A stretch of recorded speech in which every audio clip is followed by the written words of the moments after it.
Hey now.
All right, hey now.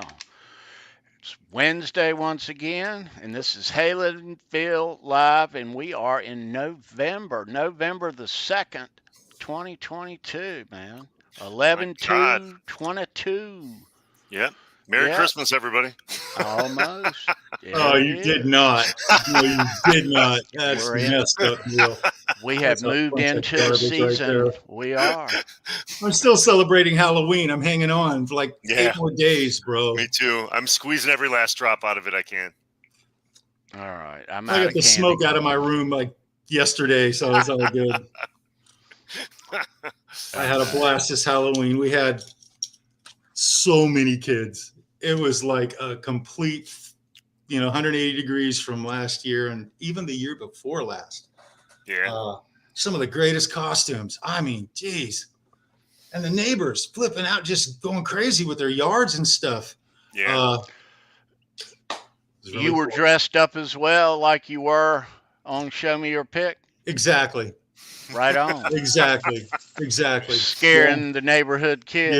Yeah. Uh-oh. No, I had a lot of fun.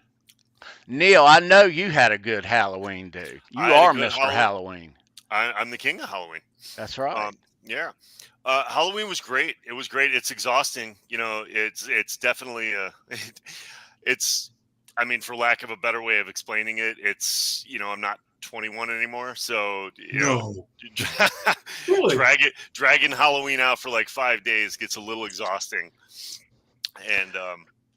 And it's different too. It was different. This year was a little different for me because it was my first time back in the Midwest, where I'm used to Hollywood parties where, people spend all year spending thousands of dollars on their costumes, and they go all out, and Santa Monica Boulevard shuts down the street for the parade. And it's just like Halloween in Hollywood is just a monstrous event. Yeah. And, yeah. so I came back here kind of foolishly with the same type of expectations. And as it turns out, I was a little overboard for most people. So You were too much, huh? I was a little bit. It depends on where you are. I mean, there's specific counties in different cities all over the United States that go crazy. I've been, on YouTube, different towns do their haunts and their haunted houses and their different this and that. It's ridiculous on YouTube. Yeah, there's a lot of that. There's a whole like Chicago Haunt Builders Facebook group that I'm in, and it's really, really cool. But Charles, I got to piggyback on what you were just talking about. Like, I've talked about, Lori mentioned this before in the green room, that, in LA, you just don't get the kind of trick-or-treaters. A lot of people live in apartment buildings, so there's not front door access and stuff. And a lot of neighborhoods aren't safe. So you just don't get a whole lot of trick-or-treaters. Yeah. This was the first time that I had a residence that had street access for kids and families to walk up and do this. And thank God, we partied on Halloween, started Thursday, Friday, Saturday night. Yeah, so exactly. Halloween on a Monday, Alexi and I dressed up and we did our garage, and we brought like a fire pit and candles out to the street, and we allowed families to come out that way. And I got to tell you, and maybe it's just my age showing a little bit, but being there for the trick-or-treaters was probably the highlight of this year. It was just a Oh, lot of yeah. fun. That's It was a cool. lot of fun. I get it. I totally get it. And I've never had that before. I've never lived in a place that had trick-or-treaters come to the door. So it was a lot of exciting kids and a lot of cool costumes too. Yeah. Well, and it was in LA, you know, depending where you are in LA, like when I was a kid, we trick-or-treated. We took entire regions of blocks and worked them and got bags of candy. And it was like an operation when we were younger. But once I got old enough to where trick-or-treating wasn't a thing, it was all about what parties you were going to go to for Halloween. One of the very best Halloween parties I ever attended was at the Whiskey A Go-Go. I'll tell that story sometime. An epic story about Halloween and Sunset Boulevard, and yeah. But it was fun though, and even the aspect of being scary and stuff, and decorating the house and pranking kids and stuff is always fun.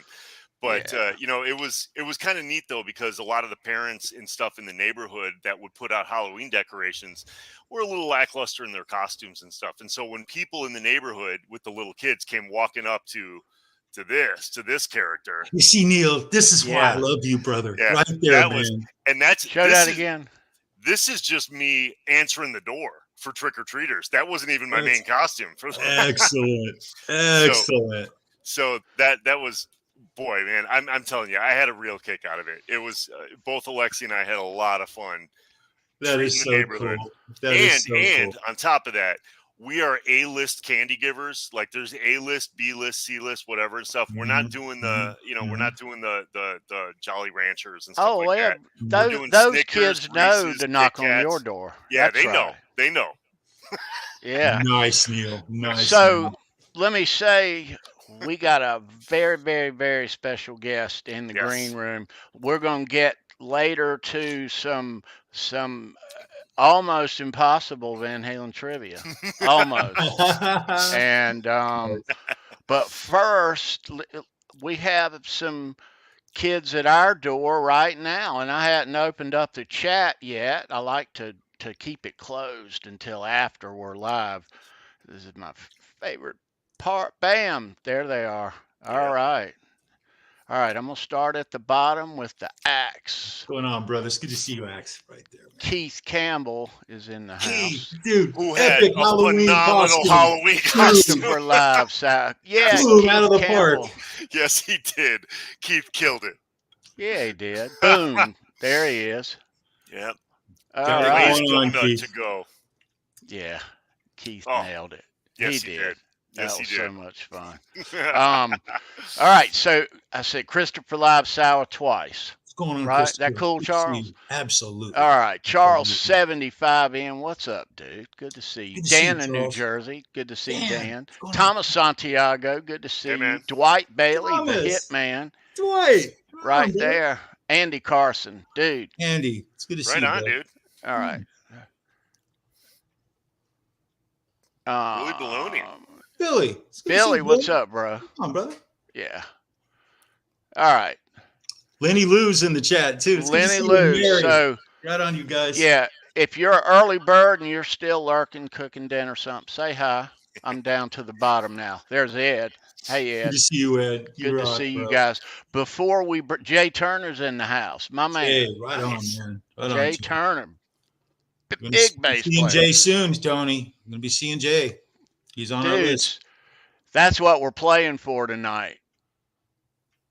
That's awesome. A balance pass. Excellent. R2, R3's in.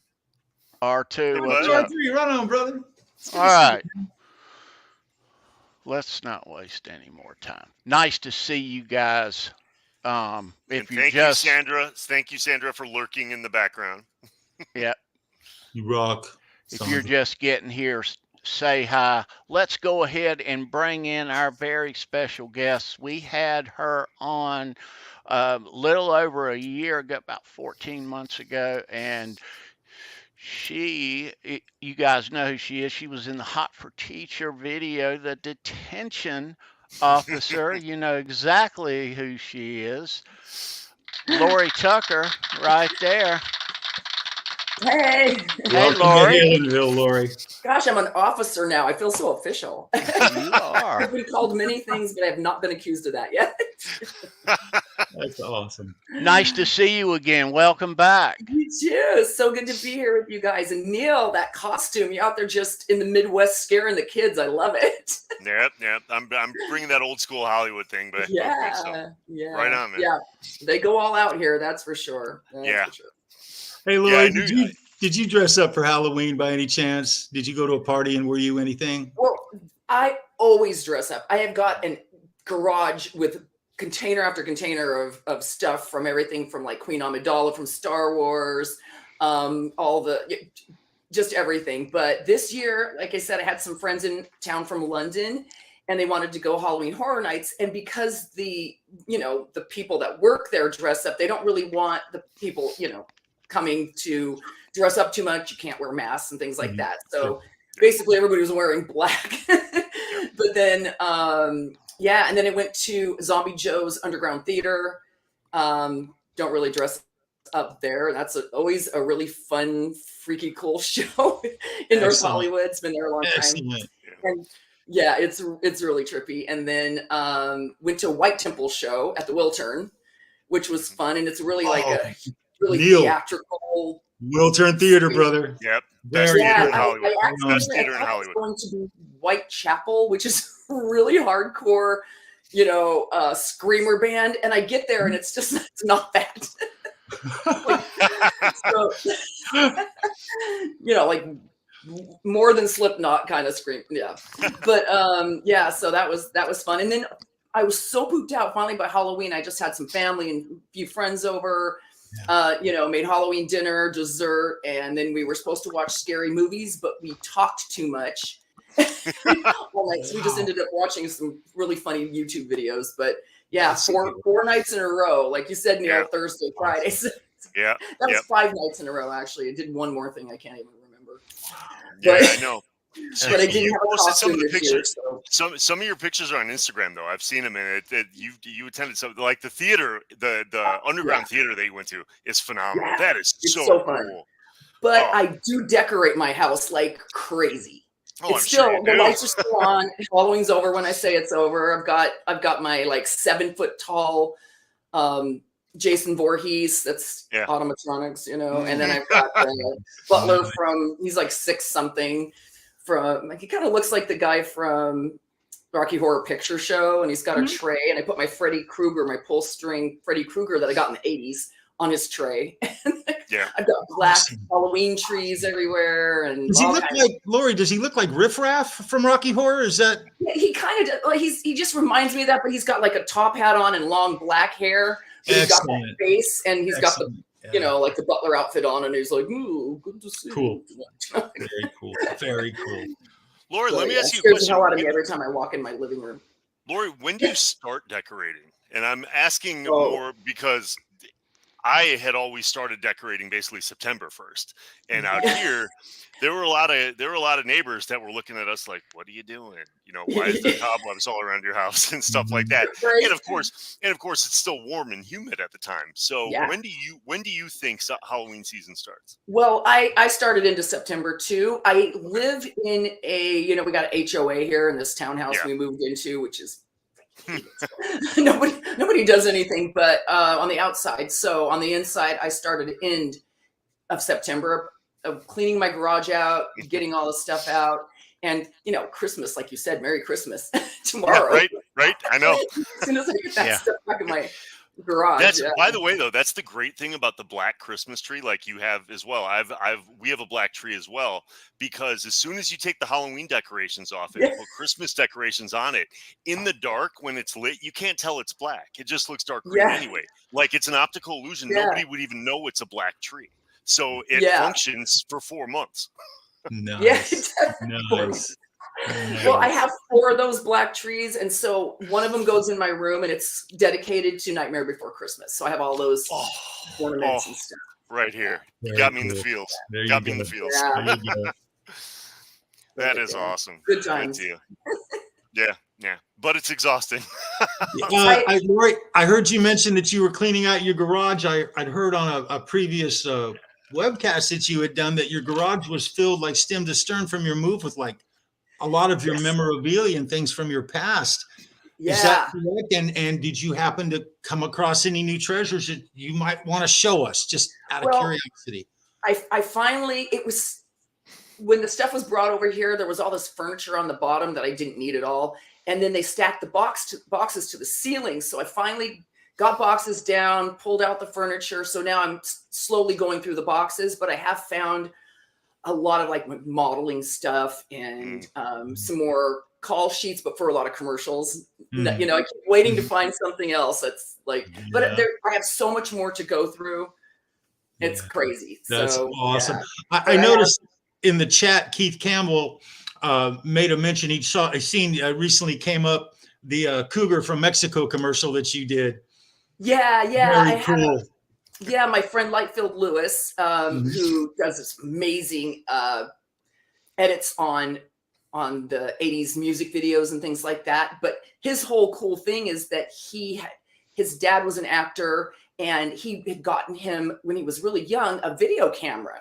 And so Lightfield has videotaped himself singing to like 1,000 songs, everything from Sister Christian to Billy Idol stuff to everything, singing when he's 14, 15, 16 years old. And then he incorporates that into his edits. It's so cool. So he helped me that was like really yellowed and everything. So he helped me and he fixed that and made it look like it did originally. So yeah, I just posted that one, but excellent. Do you ever go through stuff and find like a call sheet for something and you're like, oh my God, I have no memory of even doing that show? You know, when I think about that too, and I watch I did a lot of commercials and I'll go, God, I don't even remember the interview for that. Like, you know, like a lot of stuff. And but I did find like a lot of my, you know, books with, you know, day runners and stuff, and I'm like going through all the interviews to all the different casting places, and you know, that's cool that you still have that stuff. I think it's amazing that you still have that stuff. You know, I wish I kept more. I wish I kept more memorabilia. I just discovered the other night. It came up in conversation, and Alexia had gone. Like she visited my IMDb page. Now we've been together for like 6 years, and she just visited my IMDb page for the first time. And she was saying something like, "Oh my God, I didn't know you were in this and everything." And I had to think for a minute. I'm like, wait, was I? When did I? I don't know. I was in it. Yeah, I don't know what I did in the 90s. I don't remember that. Right. Well, it was kind of cool because I found this one call sheet for a German commercial I did, but we shot here at Zoetrope Studios. And it was really fun. And I kept trying to, you know, I'm always trying to sleuth and find some of the stuff that I don't have on the internet and on YouTube. And sometimes you have to just find like what they've named the commercial. Like I finally found this special export commercial, and it was a new edit of it under Body and Soul, because that was the name of the commercial. And I never thought to look under. So I finally found the call sheet for that. I haven't found the commercial yet, but now I have the exact spelling and the name of the commercial. So I'm hoping to find it, but yeah, I know that I've gone through that too, trying to track down stuff that were like European buyouts and things like that. Right. That's it. European stuff. I did a bunch of commercials for like foreign buyouts and stuff. Yeah, me too. You know, I'll never see them. I've never. That's the elusive stuff. I know. I mean, exactly. Unless they did like sometimes they would shoot here for the foreign stuff, but unless they actually did the production here, usually they just take it back and do it wherever, you know, Germany, Italy, Japan. So if it was here, I've been able to get those things, but few and far between of the foreign stuff. Yeah. Cool. Oh, good times, memory lane, right? I know. It is. When we were young and naive. We didn't know how good we had it. That's for sure. No, we didn't. Nope. Oh my God. Yeah. I was looking at how much money I made too. It's like, what did I do with all of it? Like, damn, I would like a fraction of that right now. I know. That's funny. Were so good back then. Now it's like I said when I talked to you guys before. Now it's like, you know, national commercial, universal use. Pizza and all the beer you can drink, you know? Yep. That's it. That's what people That's their buyout, you know? Yep. Yeah. I remember the first time I got scale plus 10. I thought I was big time. You know, remember, because the 10% goes to your agent for anybody. I'm sorry. So you don't have to pay it. Yeah, it didn't come out of my check. So I was like, oh, I'm big time now. And then I got a day rate, which was higher than SAG scale. So I was like, oh, I'm big time now and all this stuff. And now with inflation and stuff, like now I see what like people make for like a guest star on a show. I'm like, oh my God, where was my money? That sucks. I know. I know. My agent once in a while will be like, it's this amount, you got to call back. And I'm like, that's terrible. Yeah. It's not so great. Exactly. I'll take it, but it's not the. Yeah. Oh, well, That is great. Yeah. Well, at least we can say we did it. Yeah, exactly. Well, Lori, let's talk more about what's been going on with you in the while. The last time we were scheduled to have you on the show, and unfortunately because of family emergencies, very unfortunate. And our thoughts and prayers, we obviously we talked about you all night, and we were very thank you. It was a hard one. When parents go, it's hard enough, but like when a sibling goes, it's just like you can't wrap your head around it. That's not supposed to happen, No, I know it's not. And he wasn't that old either, so it's Well, and I mentioned this on the show that night too, that I couldn't believe how you apologized to us, for not being able to do the show. And I just thought wow, this is the most humble person I've ever met in my life. Like I could not believe that. Well, it's like I know what you guys go through to set up and get everything going, and you have your plan. It's like when you invite a bunch of people to dinner and then somebody doesn't show up or call. And you've made all this food. We'll do it next. We'll do it next month, or but it was just But obviously, though, so to come back to the point, though, we wanted to have you on the show for one specific reason, and we've talked about it. We talked about it a while, and this was a really fun reveal. I wish you could have been a part of it. I know. I was honestly really sad about that. But for what it's worth, though, it was still one of the single coolest aspects of a guitar build I've ever been a part of. And for those of you out there in the chat, you guys are probably, if you're tuning in now, if you're new to the show, we're talking about the Hot for Teacher guitar that was built for Charles. I'll add a couple adjectives in there. So I'm going to interrupt. Damn right.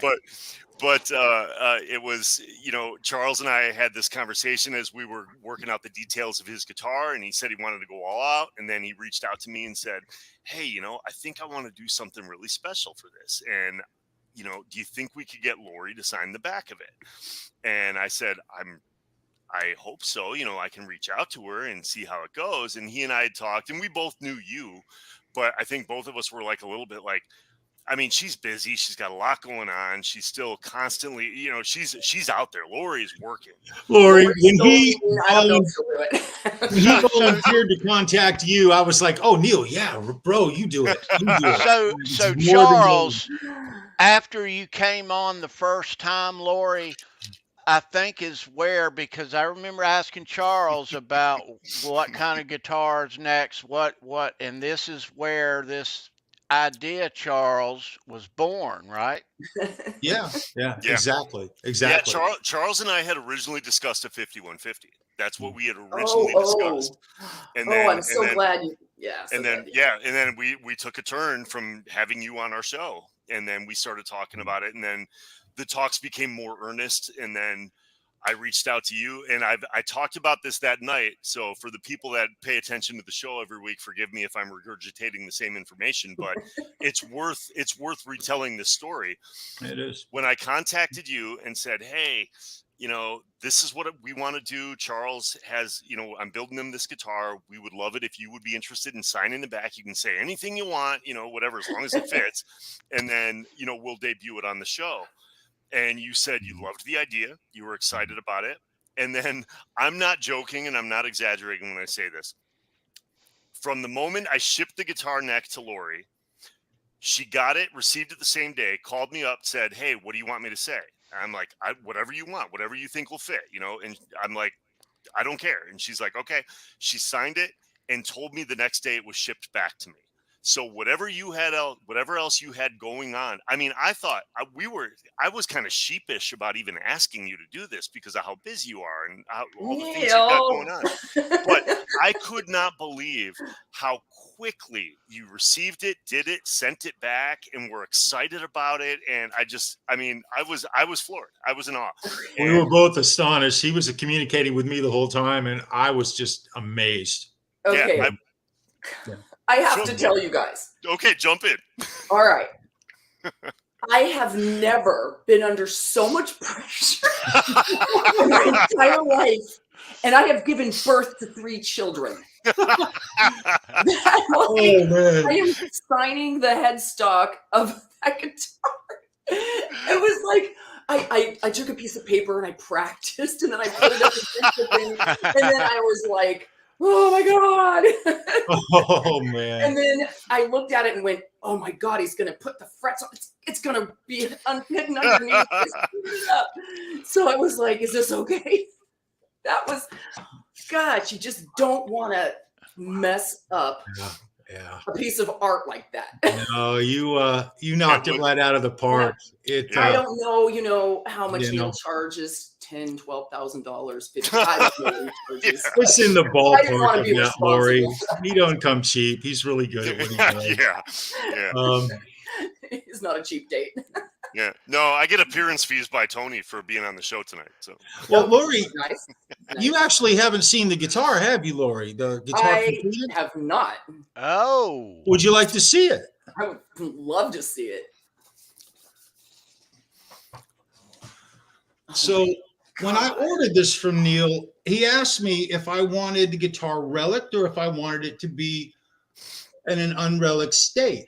Yeah. And I'm a relic guitar nut. And Neil's ability to produce, and I'm just going to give him an absolute shameless. I want you to look at the relicing on this. His ability to make guitars look aged is ridiculously good. Oh, that is insane. And he showed me the guitar once, and I wanted a little more relicing on it. And he's such a comfortable builder to work with. Look at the relicing right here. Look at what he did right up here. It's spectacular. It's absolutely. And see that what I call the road rash right here? Yeah. That goes almost black. That's not by accident. I mean, he's just so cool at this. Look at the neck. Look at the neck. The neck looks like it's been played for 40 years. It does. It's super vintage, original art. And then he matches the headstock to it, and there's relicing all over the headstock. Yeah. And then I've got this signature from. Look at that. You that is just. Oh my gosh, what did I write? Oh no. It's all good. I've got it right here, Lori. Okay. I actually it's just hold that right there, Charles. That's awesome. Hold that right there. Cool. I'm gonna hang on a second. I'm gonna do something. Okay. But I have to tell you, I was so incredibly honored that you asked me to do that. Really. Oh, Lori, really the honor is all mine to receive this. It's the coolest thing I love my children a little more than the guitar.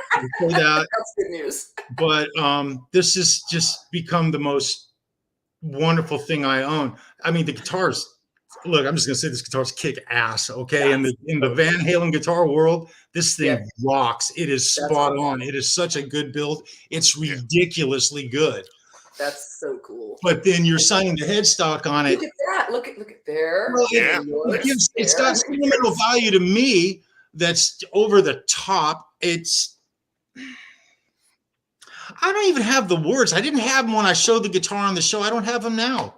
Yeah, I'm so fortunate to know you guys and to have this guitar and be part of this community. It's just it's overwhelming sometimes how cool this community is. It's a very, very cool community. And just I want to say publicly thank you so very much, Lori. My goodness, you're so welcome. Honestly, so like cool. I said, I'm glad you even asked me. My kids are fighting over who's going to get it when I'm gone. You know, you better watch your soup. You've got a bargaining chip now, Charles. And I don't know how Neil's head fits through doorways, you know. I try to say bad things about him behind his back just to keep him in check, but it's okay. Yeah. He's one of our favorite people, and I'm very fortunate to know him. He's my guitar builder. He builds anything I have built. I have him build it. You know, he's a really good guy. We all know. Lori, all kidding aside, though, I mean, I think one of the coolest things about that, the night that we debuted it, was in the chat, the constant stream of people saying, "Show the headstock again, show the headstock again." It was like constant. Like I'm sitting here privately, kind of hoping Charles shows off the relicking more and shows off this. You know, I'm like kind of going, hey, yeah, let's show off the stuff I did. And it was nope.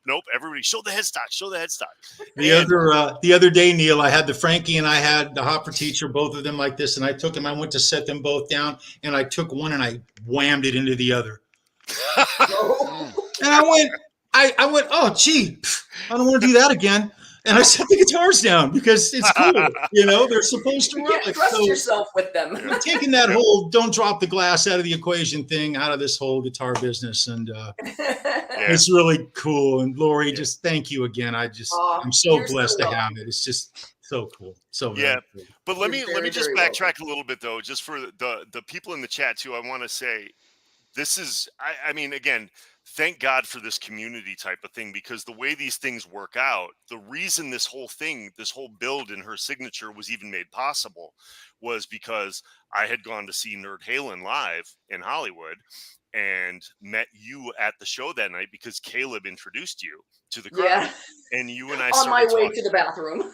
I was just sneaking off between songs. You followed her in the ladies' room. We got like 3 feet and I went, oh. But it was just, it's really just the neatest serendipitous string of events that happened, because through this show and through the Van Halen communities online and on Facebook, I discovered Caleb and Halen. Right. Went to see the show live, then met you there. And then you and I struck up a conversation and we talked about this show. And then we had you come back on this show. And then you and I met for lunch at, Bogies, was it? Bogies. Yeah, Bogies. And we had, we hung out for a little while and talked and got to know you. And I really liked you as a person. And we got to, I became friends with you that night. And that was kind of what put all these things in motion, where this conversation couldn't have even happened when Charles said he wanted to do this. I'm like, let me ask her, that kind of thing. And it's just all this. I'm thankful for the people in the chat, for the people that watch this show, for the people that take part in the show and make this show, and for the guests like you that come on this show. I'm so grateful beyond belief that you continue to do this and come back and talk to us and share stories. This is a lot of fun. For me too. I appreciate it, and I appreciate everybody. And you guys are brothers from another mother. I have 6 brothers. Now I have 9. Now you have 9, Fit in there somewhere. But you talk about serendipity, because I almost didn't make it to that Halen show. That was the first Halen show I was able to go to. Was that show at the Whiskey by any chance? No, it was at Echo Park. Yeah. Oh, at Echo Park? Okay. I can't think of the name of the place, because the Globe or Global something theater. I would probably know it if I heard it, but I can't think of it off the top of my head. But I just told this story because I don't think this happened until after I spoke with you guys the first time. But I did tell it on another interview, so stop me if I'm turning to my mother. I'm just repeating myself. So a friend of mine has a tech company called Action Face, and they make little action figures, and you can do it online. But anyway, he asked if, a few friends to come and help promo it to the athletes at the LA Olympics. So we went over, it was outside of Dodger Stadium, and it was this big thing. And so on the actual day of the marathon, there was only a few people that had booths. And what we do is the athletes would, come in, and then we would say, hey, you want to get made into an action figure? And then you do this 3D thing. So anyway, the runners are starting to come over the finish line. And this young kid, comes out, and he, he finished pretty quick. So he was up there in the top, 10 or 20. And they have silver blankets that they put over themselves. He had his nice medal there for the marathon. And he had known somebody that was one of my coworkers that day. And he went up and was talking to her a little bit. And I said, hey, do you mind if I take a picture with you? I think it'd be really cool to have a picture with a runner, LA marathon runner, with their medals and stuff. And he's like, sure. And I took a picture with him. And I just went back over and I said, hey, do you have an Instagram? You know, I want to tag you. And he says, sure. And I forget. Anyway, I forget how his name is on there. But once I get into his Instagram, it says Arik VanHalen. And I'm like, hey, and I didn't even think anything about it. I just thought he had the name VanHalen. And I went up to him and I go, hey, I love your last name. It's very cool. And then his friend who I was working with goes, he's the drummer's son. And I was like, you're Alex's son? He's like, yeah. Oh my God. You guys. All roads. And I made a joke. Like I said on the other interview, I said, hey, I was in jail with your dad and your uncle. Oh my like, God. That is so cool. And I said, yeah, I was in the video. Good and he was answer. like, oh, okay. You know, he's such a sweetie. And he is like, he's a runner. So he's like, nothing about music on his page. He's all about running. He ran from like LA with a group all the way to Vegas and like for 3 days or something. Oh my so God. He's an athlete. You know, There's some Forrest Gump stuff. Of course, Alex's son. What do we expect from a VanHalen? Just the nicest, sweetest guy. You know. Oh but my that was God, like, that is amazing. So that is kind of the serendipity thing, you know. Yeah. Oh Like, my God, that is an odds, amazing right? story. It's so cool. Yeah. How's Dad doing? Huh? I would have asked him how Dad's doing. I know. He was so, you know, he just raced and he came in really well. And he was like basking. I didn't want to just start, you know, talking about it. I thought what I'd said was enough. That is so cool. You said the perfect thing, though. That's honestly the perfect thing you could have said. Yeah. So I got a picture with him, and you know, I would have thought it wouldn't. I'd have thought it wasn't his real last name. Yeah. He Yeah, did. yeah. The way Instagram names, you know, like Facebook names and stuff. Yeah, people change them all the time if they're fans. Yeah, because you know, Alex. I mean, I looked for him for so long to tag him, and I couldn't find him. And finally, somebody else said, "Oh, it's this." He's got like 3 pictures up. He doesn't even really, you know, do social media, so he just keeps himself out of that, you know, arena. Yeah, but yeah. Sure. Oh my God, that is an amazing story. That is. Very fun. Yeah, Charles is right. All roads lead to VanHalen. Right. Including 26.1 mile roads. And then I finally got my. I know everybody else has these, but I finally got mine. Good for you. They are a must-have, aren't they? Yeah. They really are. I love it. It's so cute. It's got a guitar on there, Charles. That's so cool, Lori. You know what's really neat? I love it. You know what's really neat about the Funko Pop? I believe it was Chris Hubbard, who we've had on the show before during the 5150 roundtable. Chris Hubbard, I believe, has he posted a picture once of a Funko Pop from the Live Without a Net show. And it blew my mind. I'm like, I can't believe they make that. I need that. I need that one. And of course, it didn't even dawn on me that Chris Hubbard's a painter. So he made it himself. It was like it totally didn't dawn on me. And then I felt like a total idiot.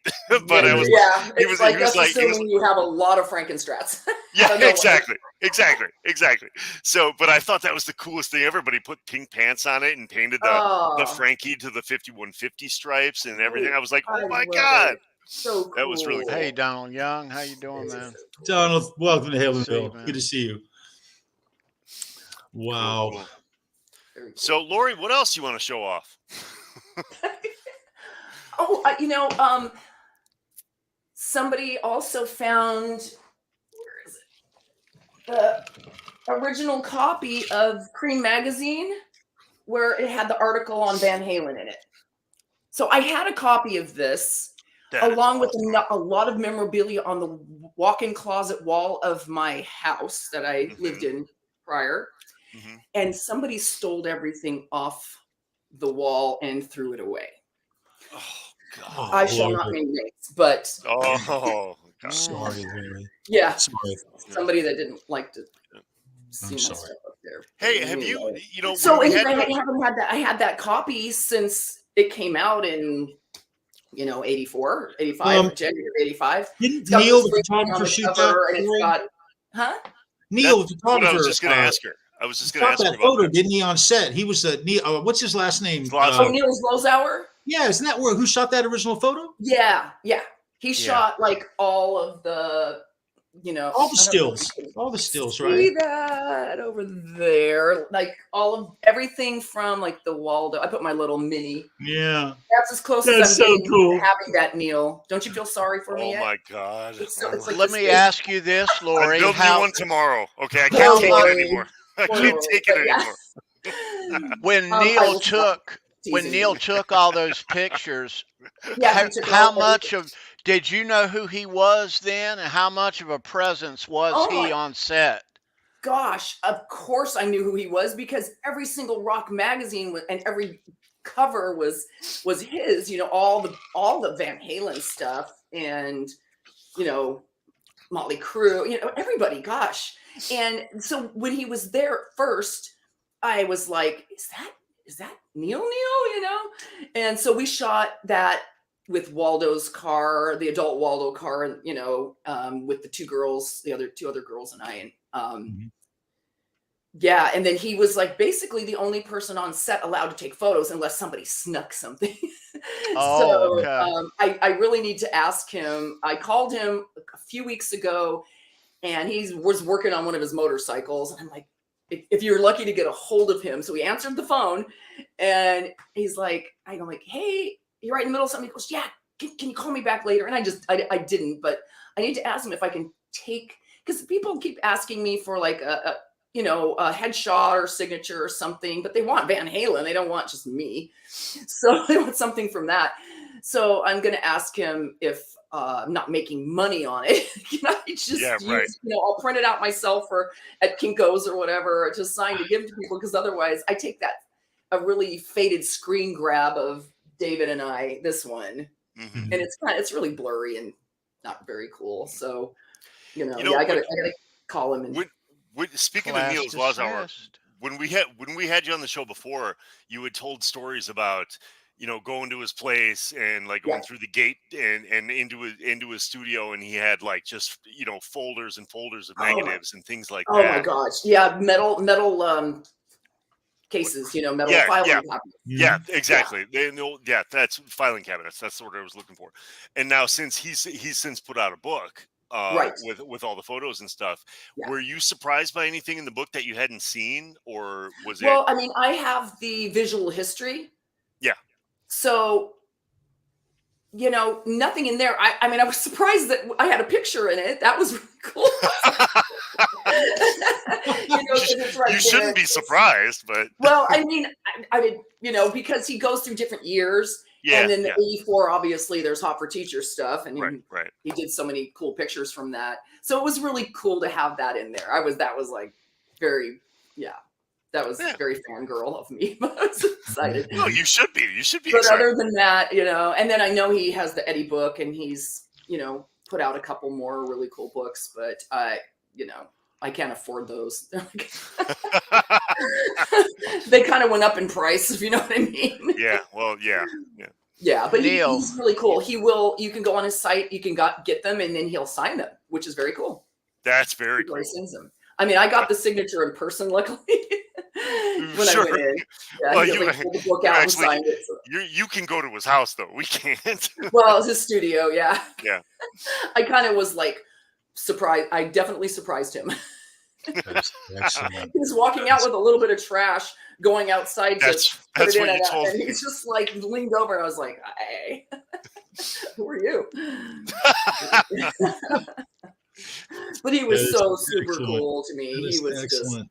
He was really nice. Like I said, he did 2 prints for me. He donated to the St. Jude thing that I work on. Oh, that's awesome. That made some good money at the fundraiser that year, and I got to hit him up for some more because it's coming up in February again. So very cool. If you're listening, Neil. Right. Yeah. Actually, Lori, while we've got a lull right now, if you want to plug any of the stuff, you're heavily involved in charity and fundraising and stuff like that. Is there anything you want to plug right now? Well, I mean, always working on the Warburton, which is my friend Patrick Warburton's celebrity golf tournament. But they have a string of amazing events for that whole week. But start with a singer-songwriter night on a Thursday. But Friday night is their music jam night, which is amazing. And anybody out here in the area, I highly recommend it. because Alice Cooper's always headlining. This year we had Billy Gibbons, we had Scott Stapp, we had Steve Aguri from Journey. I mean, God, I could just go on. Just a ton of great people always. And so it's just like this mini rock festival, but it's in a small, intimate setting. And then the guy, you know, everybody will hang around after. Yeah. You know, so that's an amazing. I have a mother of a cancer survivor daughter, so that's really close to my heart. St. Jude's is an amazing place. My daughter was treated at Children's Hospital here, but they work together with research and sharing info and, you know, all that stuff. So that's coming up end of February in Palm Desert. It's the Warburton. You can always donate items or things, you know, because they have like 1,000 people come, and they did almost $4 million last year. Wow. So live and silent auction. Wow. So people that come, they're like, I'm going to donate, I'm going to spend this money. So I kind of want to get something fun to take home. So a friend of mine did some digital art of Alice that Alice signed. Another friend made a jacket with Alice and all this cool stuff that he signed the jacket. Another friend donated this picture right here of Eddie Van Halen. That went for some good money. So people donate guitars, a lot of signed guitars and things like that. Oh, that's another idea, Neil, if you're going to donate. There you go. Oh my gosh, it would make so much money. Put your signature on it. Just to let you know. That's true. That's actually true. Up right here and right now. All right. How long do I have? February? Yeah. So and then I work with St. Martin's Animal Foundation, Sky Valencia, and, you know, rescuing, you know, dogs, cats. By the way, I don't know if you know this. I met Sky Valencia years ago. Yeah. I met her a long time ago, and we became friends for a period of time at a Motley Crue show in the desert. That makes sense. Yeah, it was really funny though. And then she told me this is when she was doing, I think she was doing pit bull rescue or something. Yep. Pit bull princess, and she rescues everything, but she definitely has a focus on some pit bull issues. Yeah. And she had to move her place to Las Vegas in Henderson to have a bigger property. Yeah, because her last one out here burnt down because we always have fire. So she's there now, but I still, you know, work with her, and I have 4 dogs because of her. Yeah, excellent. I love Sky Valencia. So pass along my love. Tell her I said hello. I will definitely. I talked to her today. I will definitely do that. Good. Yeah, she's adorable, and she does such great stuff like you do. Just such great stuff. She's been on KTLA and you know, talking about her charities and stuff like that too. Yeah, so. she's hardcore, real deal. Lives and breathes doing that. And yes, she does. Yeah. Yes, she does. Nice. Yeah, she was almost too healthy for my blood when I met her, which is why probably why very healthy and in great shape, and she's been vegan forever. I just had my 8th year vegan birthday yesterday. Wow. On National Vegan Day, but anyway. Awesome. You should show that you got a chip. 8 years. Yeah, I need a chip. I need 8 years. I think they only do 1 year, 5 years, 10 years. No. Yeah, I wish, but yeah. So for 8 years you've been vegan? Yeah. Now, good for you. As I'm not a vegan. I don't cheat. I've never heard that term before. That's good. I know people like, I'm vegan, but I eat this, you know, but I eat this sometimes. I'm like, well, okay. But Lori, I would have thought you'd have said that you maybe been either vegetarian or vegan your entire life, because to be a high fashion model, your figure is everything. I was absolutely blessed with a fast metabolism. I ate everything. I never met a donut I didn't like. I never dieted. Donuts and cigarettes is the diet of models. So I did work out and take care of myself, but I mean, so you used to like to run, right? Running was your thing when you were younger. Junk too, you know. Yeah. But now there's so much. There's vegan everything. There's vegan everything. I don't feel like I've missed out on anything. Ben & Jerry's and Haagen-Dazs has vegan ice cream. You know, so do you notice? Do you really notice the difference physically? Do you feel better, more clarity? Absolutely. Really? So I do for the animals, #1, but of course the health benefits are amazing. There's always people that'll argue the health benefits. Oh, you need to have me. Well, you don't need it to live, you know, you don't. But you get protein in a lot of other stuff, black beans and chickpeas and all kinds of stuff. Even broccoli. Have you seen Neil if he doesn't get a bacon double cheeseburger every 30 days? It's pathetic, Lori.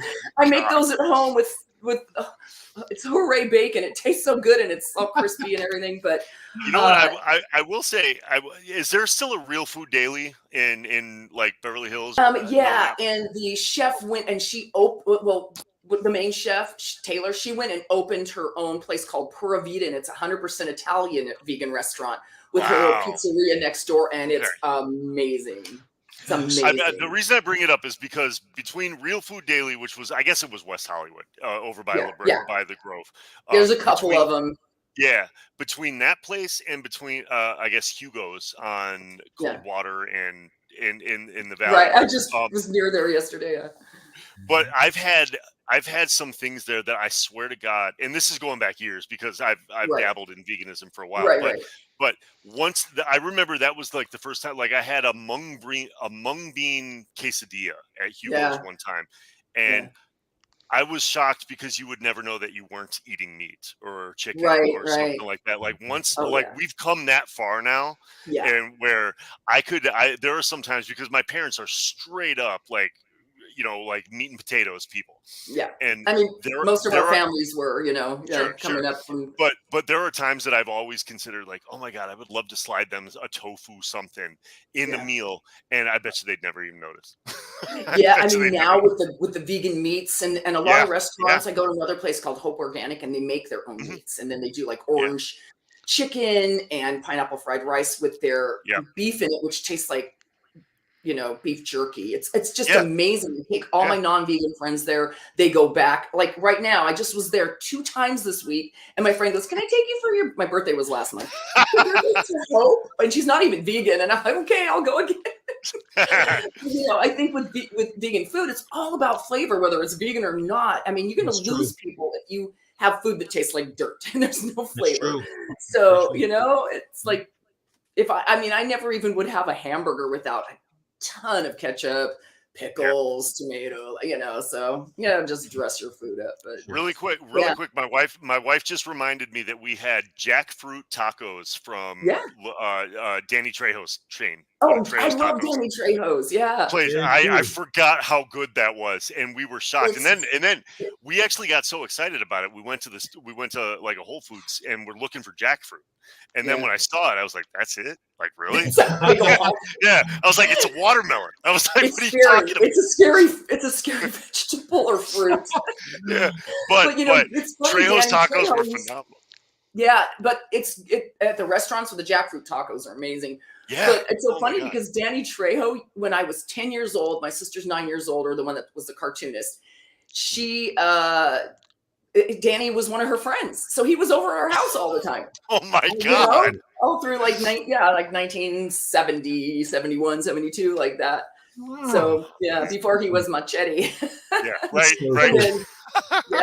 So lost track of him obviously through the years, but he used to come around all the time.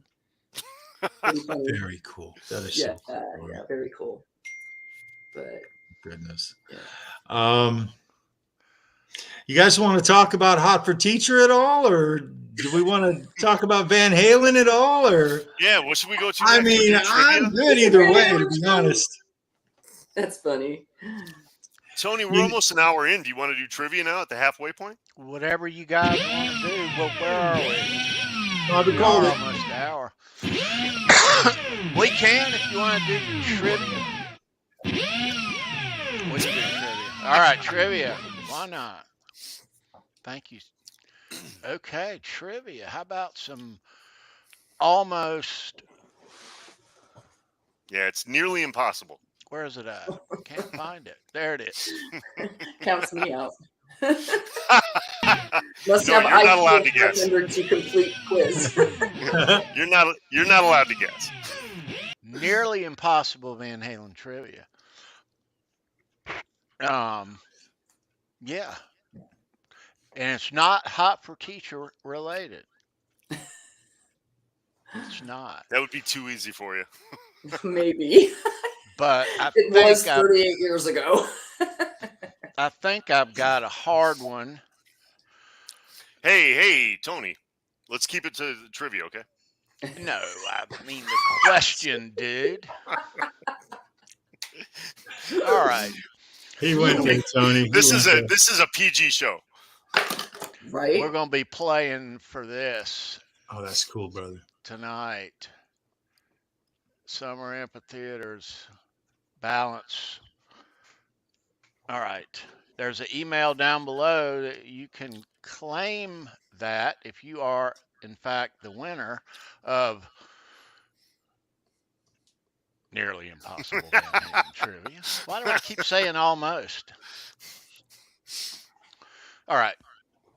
Let's do this. All right. So, chat, the first correct answer that we see is going to be our winner. All right. So, here we go. VanHalen Trivia for November 2nd.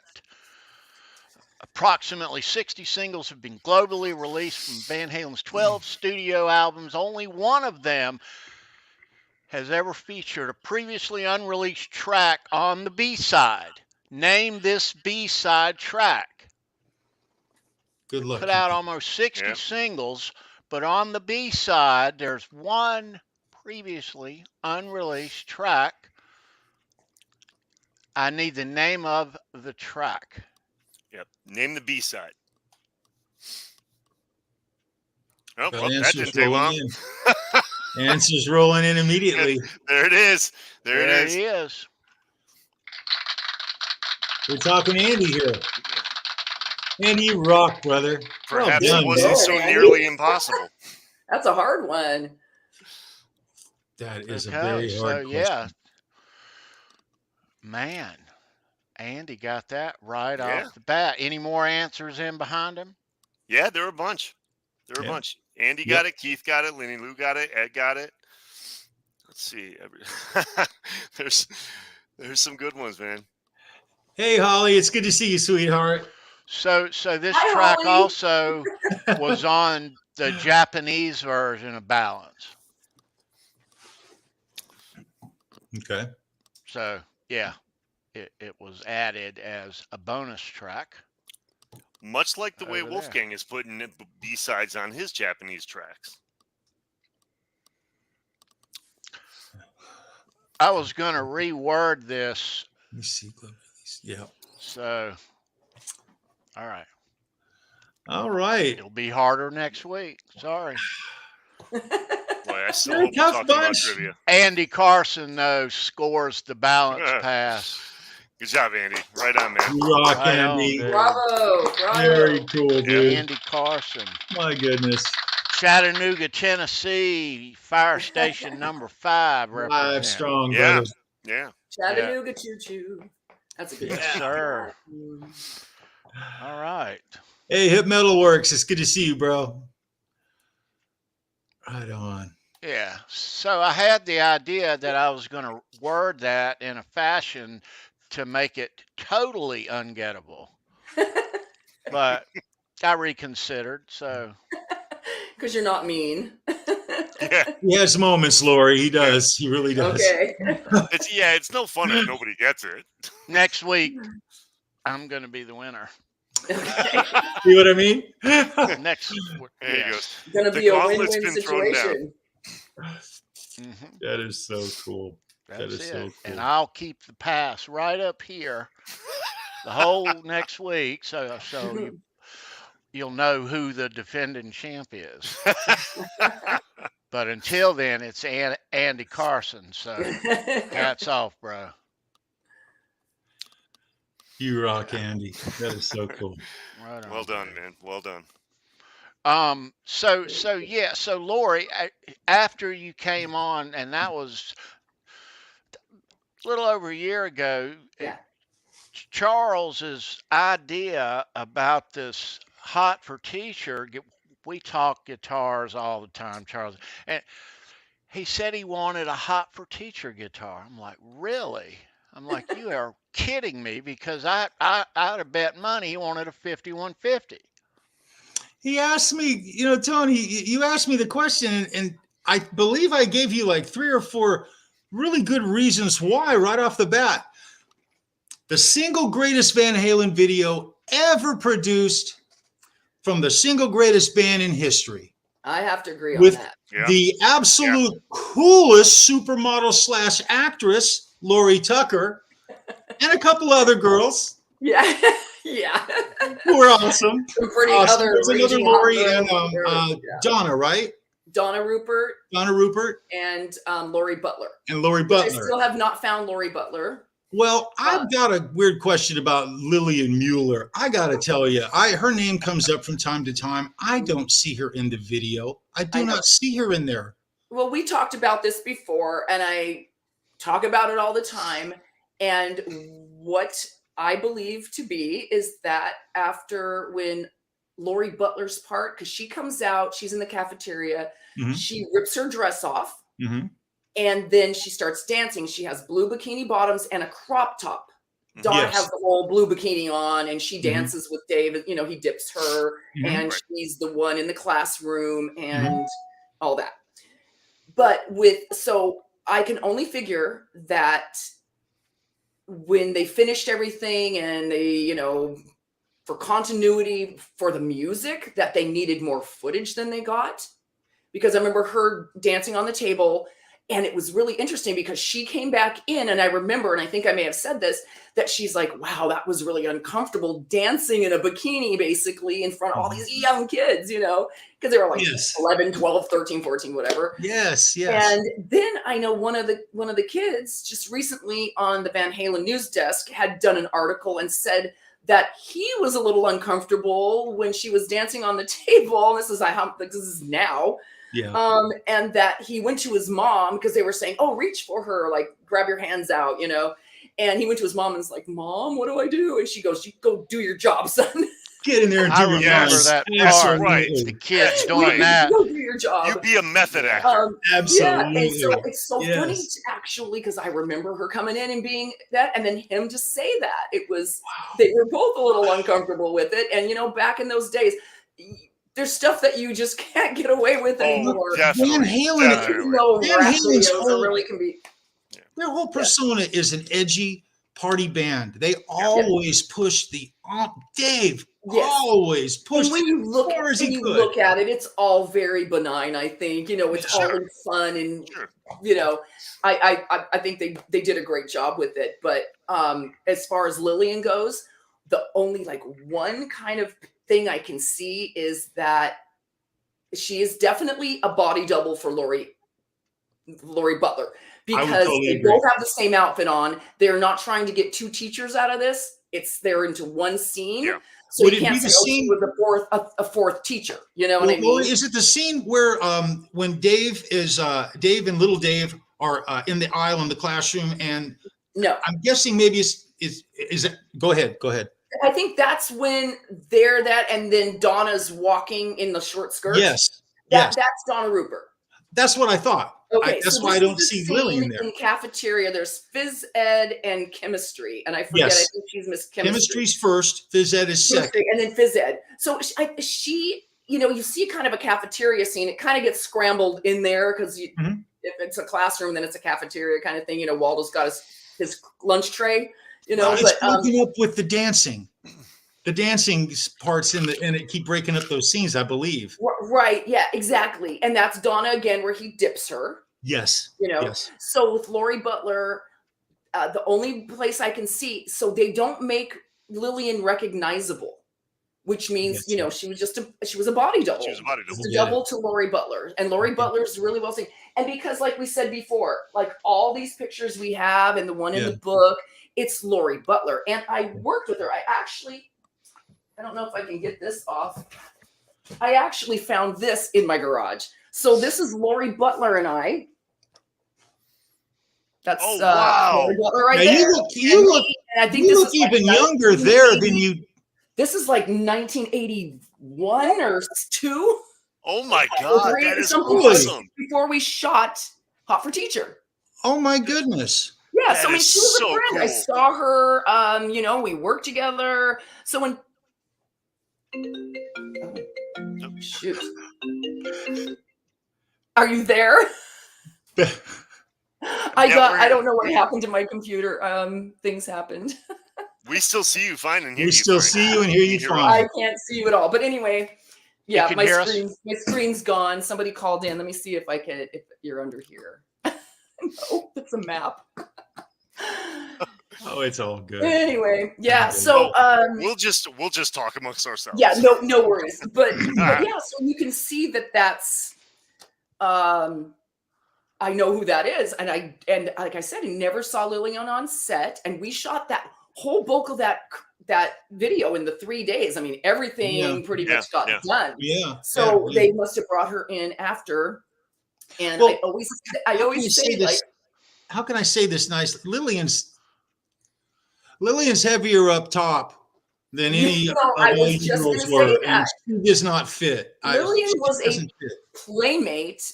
Yeah. You know, and she's very busty. And I'm sorry, but Lori Butler has an amazing body, but she's not busty like that. That's right. You know? That's right. But so they got somebody with a similar body, the similar hair, did her hair just like Lori. And then if you look, you can see Lori's hair is really kind of, when she comes in and rips the dress off on the desk, it's kind of puffier and bigger. And then when you see her kind of, dancing or whatever she's doing, that's probably where Lillian is, because you can see her hair is a little not as puffy, a little, Yeah. Okay. So I know that she takes a lot of credit for being in it, and she's in it, obviously, not saying she isn't, but she is a body double for Lori Butler, 100%. Okay, she is. I saw the video. They make her unrecognizable because they try to make her look like Lori. Sure. Yeah. Well, when I saw it on YouTube, I got kind of mad because I was watching it and I said, "Wait a minute, no, yeah. She is not." Not in over 1 million views, almost 2 million views on the grunge one, where they say, "Oh, what happened to the teacher from Hot for Teacher?" And they go on about Lillian Mueller. They do mention Donna, but they don't mention Lori Butler at all, and at all. They didn't mention you at all either, Lori. No, but I'm a detention teacher, so I think they kind of like just put me in a different category than a teacher, even though I'm detention teacher, Wanda. Back to Tony's original question about the guitar, before we went off down this rabbit hole. I shouldn't have said the word Lillian Mueller. It's all my fault. But anyway, it's okay. I gave him like 3 examples. I said, well, first of all, it's the greatest video that Van Halen ever made. Right. It was the end of the Roth era. Yeah. It defined it. And it blew me. I mean, I'm a Roth guy, and there's no shortage of my rants in this chat on a weekly basis about the change that came in Van Halen. We talk about it all the time. But that was another excuse I had. And it's just one of the coolest videos of Eddie doing a solo on MTV. It defined the MTV era. It's the greatest video ever from the greatest band, and it's the greatest guitar. I loved it. I don't know why everyone doesn't have one. The body is a little different shape, of course, but it's still an S-style guitar. It's not a Strat at all. And it's the coolest darn guitar I've ever owned. I got a lot of guitars, and it's just way too cool. And then all the little other things that go along with it are just priceless, absolutely priceless. A question. I got a question for you. That picture you showed earlier. Yes. 81 or 82, you say that was? Was that when you came back from Paris the first time? I threw it on the ground. That's not good. So let me see if I can see. It's let me look here. Got to put my sexy glasses on. Now I'm a teacher. Now you're a teacher. You certainly could be. So it's May of 81 that I shot this with her, and I left back to Europe again. So I went to Europe for a year, came back for a year and a half, and I left again in September of 81. So you shot that before you went to Paris the first time to Europe? No, I shot it after I came back from Paris, and then before I went back the second time. So this was 81. I left a few months later to go back to Europe. And then I came back in early 84 and, like earlier mid 84. And then shot Van Halen in September. And the Van Halen video, is that your first? I believe that was my first music video interview and the first one I got. Excellent. Which is well, then you did them all after that. You just went on a jackpot. Yeah, right. Lori, Yeah.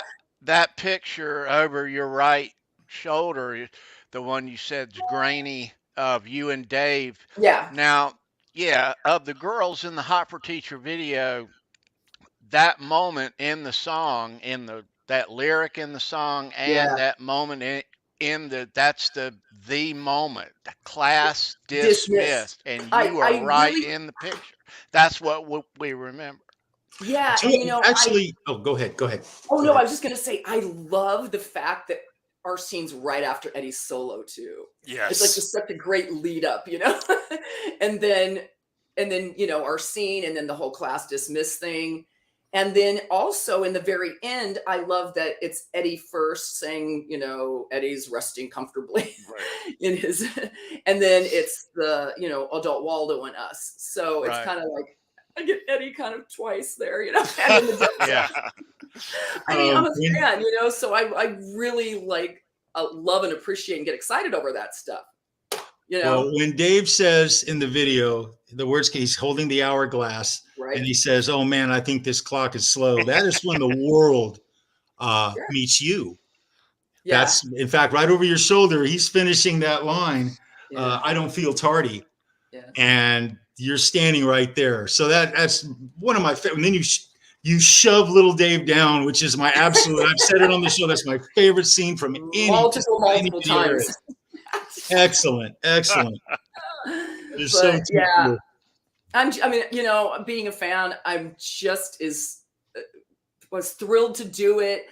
I'm thrilled to this day. I've always been thrilled and so happy and grateful and blessed that I got to hang around them for 3 days and be in there, you know, just to be around them. It was just the coolest. I mean, because they were, you know, my favorite band, and I just, you know, love them. And you don't always get that opportunity to even meet them in a meet and greet that you pay for sometimes, you know? Right. So it was really cool. So I really like, you know, That's appreciate amazing. that. It's one of my best memories of my life. That's you know? amazing. Yeah. Well, think about even the long lasting. I mean, you and I have talked before about how the benefits that have come from that.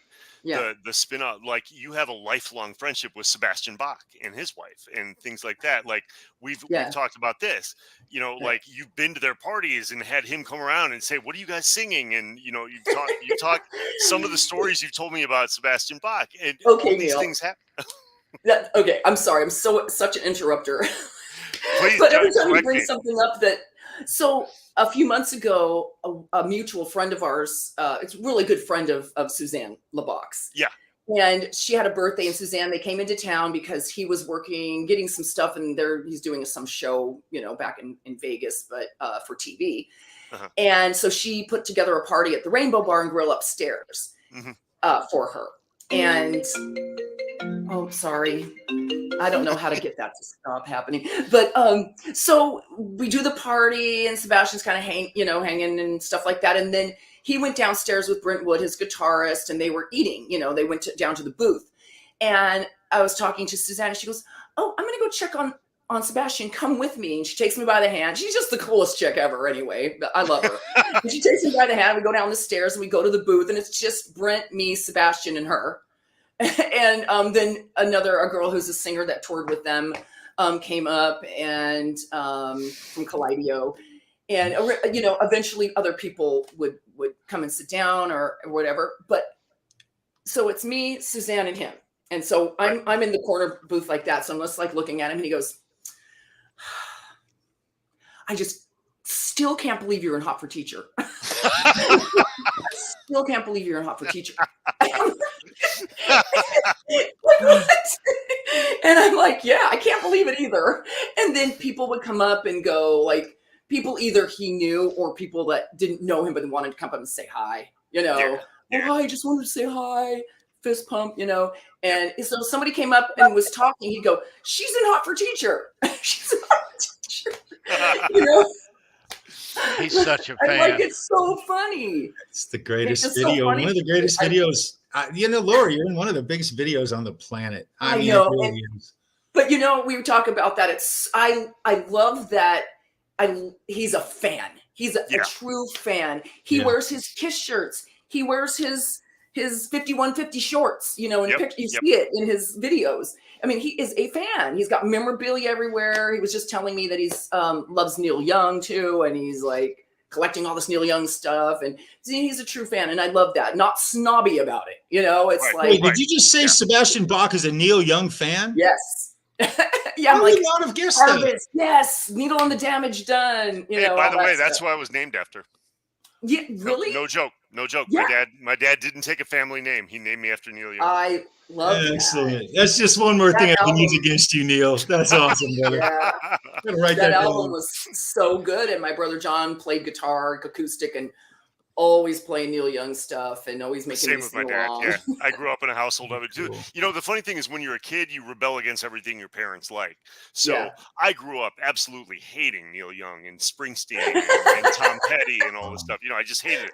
And then through osmosis, I learned how to play all the songs because they were on all the time. And then all of a sudden, I'm like 19 and I'm playing the acoustic guitar at a party, and they're like, "Play something you know." I'm like, okay. And all of a sudden, I'm playing Neil Young, Springsteen, Tom Petty, and all this stuff. Right. All these and I'm sitting there in the back of my mind. I'm like, God damn it, Dad. All this stuff you hate.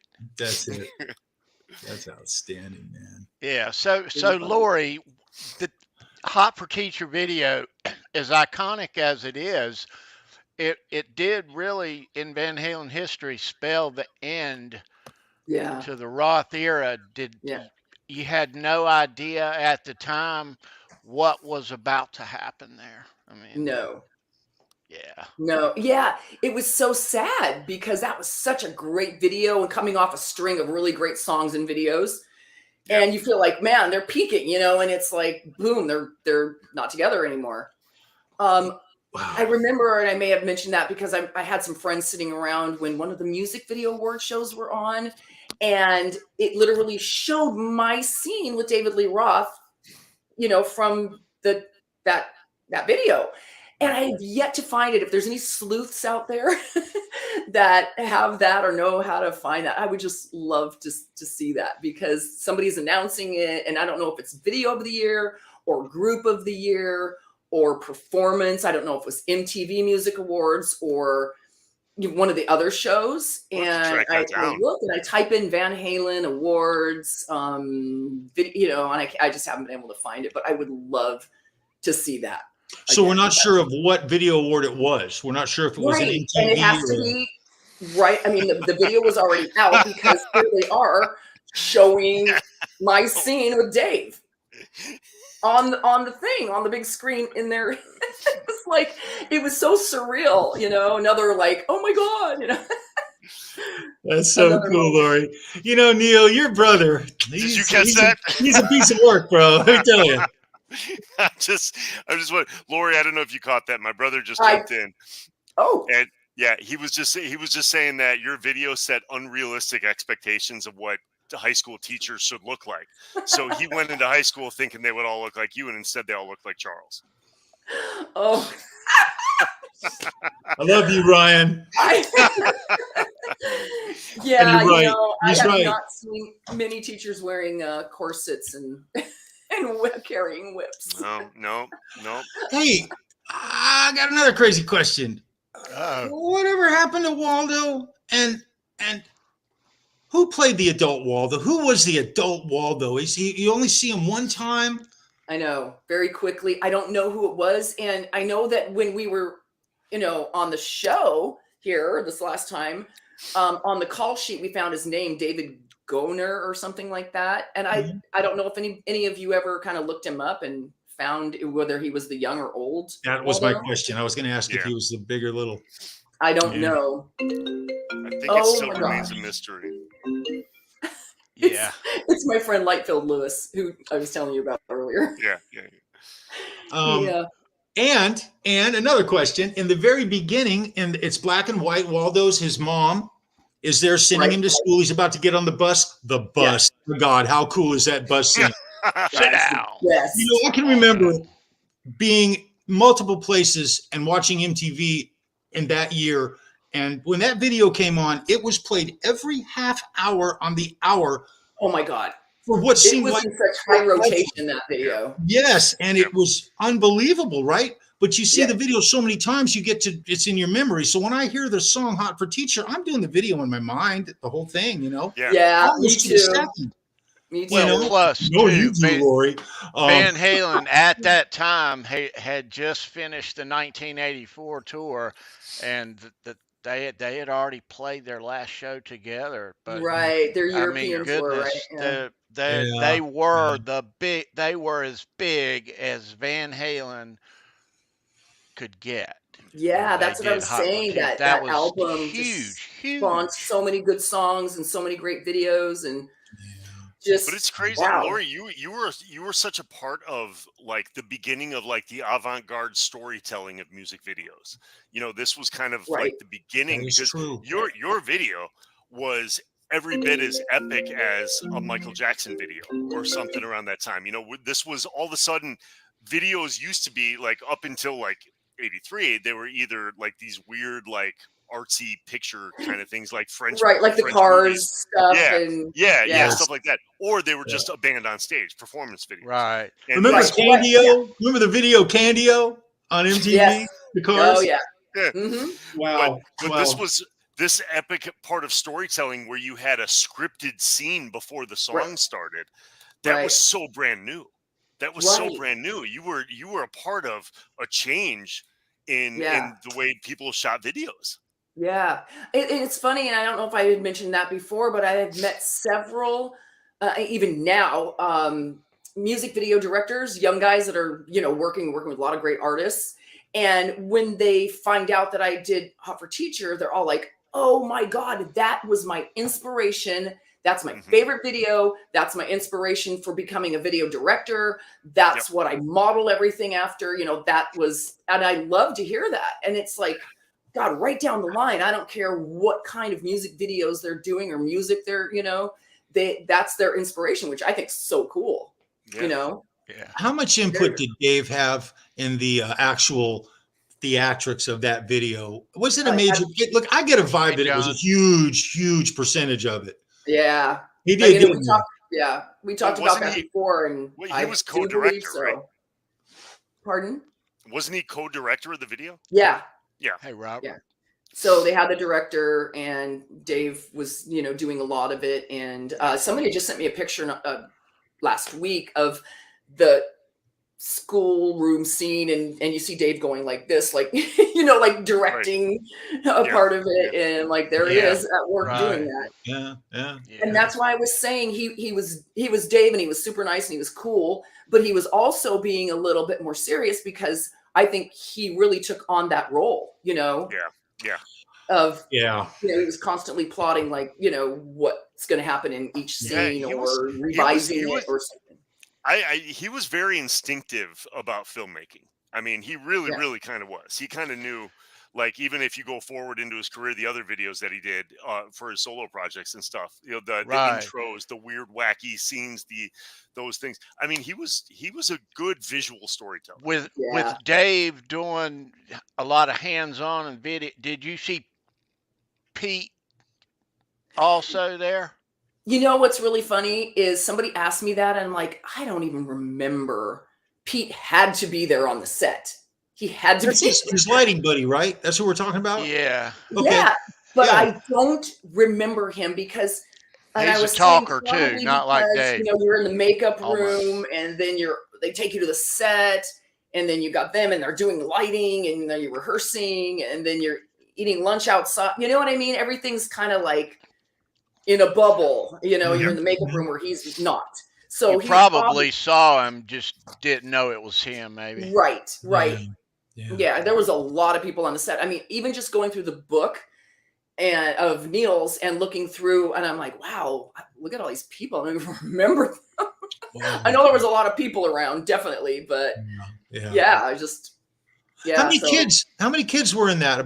It seems to me like about 30, 35. Is that too many? Yeah, they had a lot of extra kids, and then they had the hero kids, or the the main people, but there was a lot of kids around at some points. In the video, it's so interesting. A couple of little notes that I noticed in the beginning when you've got the the science teacher. Mike is sitting up on the left-hand side of the chalkboard. He's sitting on a stool. And when she comes in, she comes through the door.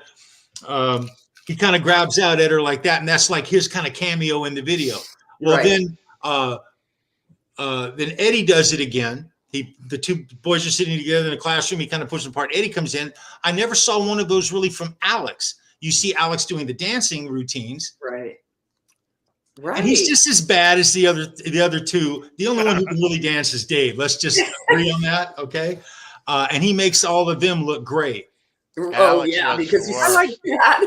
I like their idiosyncrasies and the fact that they weren't in time. It's VanHalen, you know? That's what makes it charming and funny.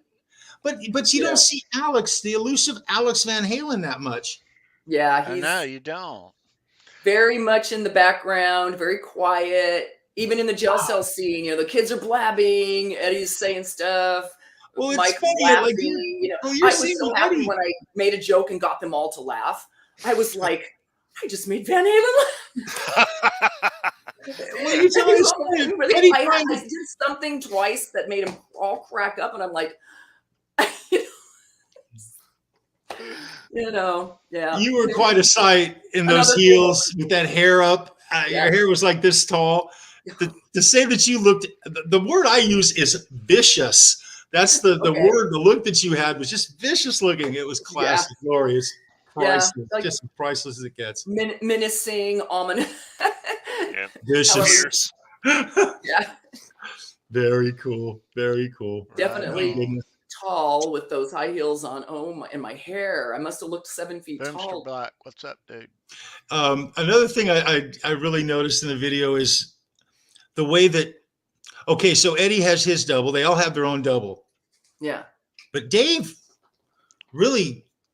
I don't know if you, this is just my observation. Dave really seemed to bond with his younger, right down to the very end of the video when he gets, you know, they're coming to the car, coming out of school, and Dave pulls up with that classic Dave face. The look on his face it's a cross between I'm serious and I'm Dave. It's Dave. You know what I mean? Seriously, Dave. That look on his face, and he holds his hand up, holds his hand up like that. And it's a camaraderie between them that the other actors really didn't have. I just love the hell out of Dave. David Lee. Yeah, you know, he's so outgoing and you know, just out there that he's willing to he's comfortable doing all of that. Where you could see Alex not being as comfortable and maybe not barely saying anything the whole time to his double, his young self. You know. I'm hoping that in the future we can hear a lot more out of Alex, just in general, whether he does a book or he just anything, you know. I know. As fans, that's what we all want. Yep, we do. I know. It's every once in a while you check in on his Instagram and it's the same 3 pictures, but then I think he did post one thing about Eddie and on the birthday or something, you know. Sure. On the anniversary. Sure. But keep hoping to hear something, and you know, just happy I got to meet his son. That was so thrilling. Right? Yeah, right. That's your cool. That's your in. Yeah, pretty cool. How many runners were in that marathon? How many? Oh God! Well, because of COVID, it was like an off time that they did the marathon, not at the usual date. So literally, like 6 months later, instead of doing it a whole year later, they put it at the regular time. I got you. I'm trying to think of I don't even remember what month that was. I just remember it was hotter than hell. So it must have been July or August of last year. You're at Dodger Stadium? Yeah. Okay. Well, yeah. And then they started there. So we did this whole like 2-day thing there because it was like a whole fitness fair. And all the athletes would come in and get their packets and get all their free samples and free things. And then during the marathon, they would run from there all the way into Century City. So we were at the finish line, Century City, where we were set up. Very cool. That's awesome. I was going to say, out of all those runners, what are the odds on that one single runner being Alex's son coming up to Lori Tucker? And knowing somebody there, so he came up to say hi. But then I that's felt so comfortable enough to say, California. hey, can I have a photo? I had no idea who he was when I asked him for the photo, you know? Yeah. Just Well, I mean, that was a I'm not God thing, guys. surprised, It right? was a God thing. All roads, right? That's right. Right. And there I have the picture of him on my Instagram where it says friends. So yeah, and I keep scrolling through that, and then it's him and I I have a picture of him in there. Wow. Yeah. My goodness. I have a small story I could tell. It's about you, Lori. I would love to tell it if you guys want to hear it real quick. A small. Do you hear how he's inching up to you, Lori? It's another reason I wanted that signature on my guitar, because it's I'd just be afraid. no, not at all. Okay. So you came back from Paris in around 81. It was nearing the end of 81. The reason I know this is because I was about a year into my job. So when Max and Okay, I'm so sorry. Something happened on my Fine. You good? You good now? It's all good. I was about a year into my job at the Whiskey A Go-Go. I was the backstage bouncer there for a little more than a year and a half. And so one night I'm standing at the backstage door, and Charlie, this other bouncer who was working down at the front door, comes skipping up the stairs. And when I say this man didn't skip normally, this man did not skip. He did not skip. But this guy, he's come skipping quite literally up towards me, and he looks at me, and he's got this grin on his face. And he says, hey, we got a couple of tourists in the club. I said, no, really? He goes, yeah. And it happened from time to time, guys. It's a Whiskey A Go-Go. People from all over the world. Like one time we were eating dinner, and a Japanese tour bus literally pulled up on Sunset, and 35 people got out with cameras and came in and were like, oh, Whiskey A Go-Go. And they were taking pictures. We were posing with them and everything. So it's an iconic place. Yeah, they do that at the Rainbow too, owned by the Thank you. Yeah, Mario Maglione and Lou Adler used to own it. I don't know if Lou's in it now, but he was one of my bosses back in the day. And so anyway, he comes up, he says, we got a couple of tourists in the club. And I said, well, you know, the club's open now. And it was an off night, really an off night, to be honest. It was a rock showcase night. We had 5 or 6 bands that were playing. They were sharing dressing rooms, sort of C-list bands. They're not any real headliners were there that night. Yeah. And the club was maybe a third full. About a third full. Are you sure this wasn't in 1980? I'm sorry, what did I say? You said 81, because it would have been because I remember you telling this story a little bit, but I remember it would have had to have been 80. So I got the year wrong. I was 6 months then into my job instead of a year. Right. Yeah. Either way, I was very comfortable where I was at that point. Yeah. In my job. And it was the end of 80. You're absolutely right. Thank you. Yeah. And so I'm standing there and I'm looking at him, and I'll never forget the look on his face, Lori. And there were a lot of pretty girls in the Whiskey A Go-Go. Every girl in that place was a beautiful cocktail waitress / actress / model. They went on casting calls, and it was normal. My girlfriend worked there, and her friend worked there the whole time I worked there. And so I said to him, well, tourists, and he says, yeah, it's I thought you were a husband and wife. That's what he thought initially. Boyfriend, girlfriend, husband and wife, 19. Possibly. You guys were very close. See, this is the thing.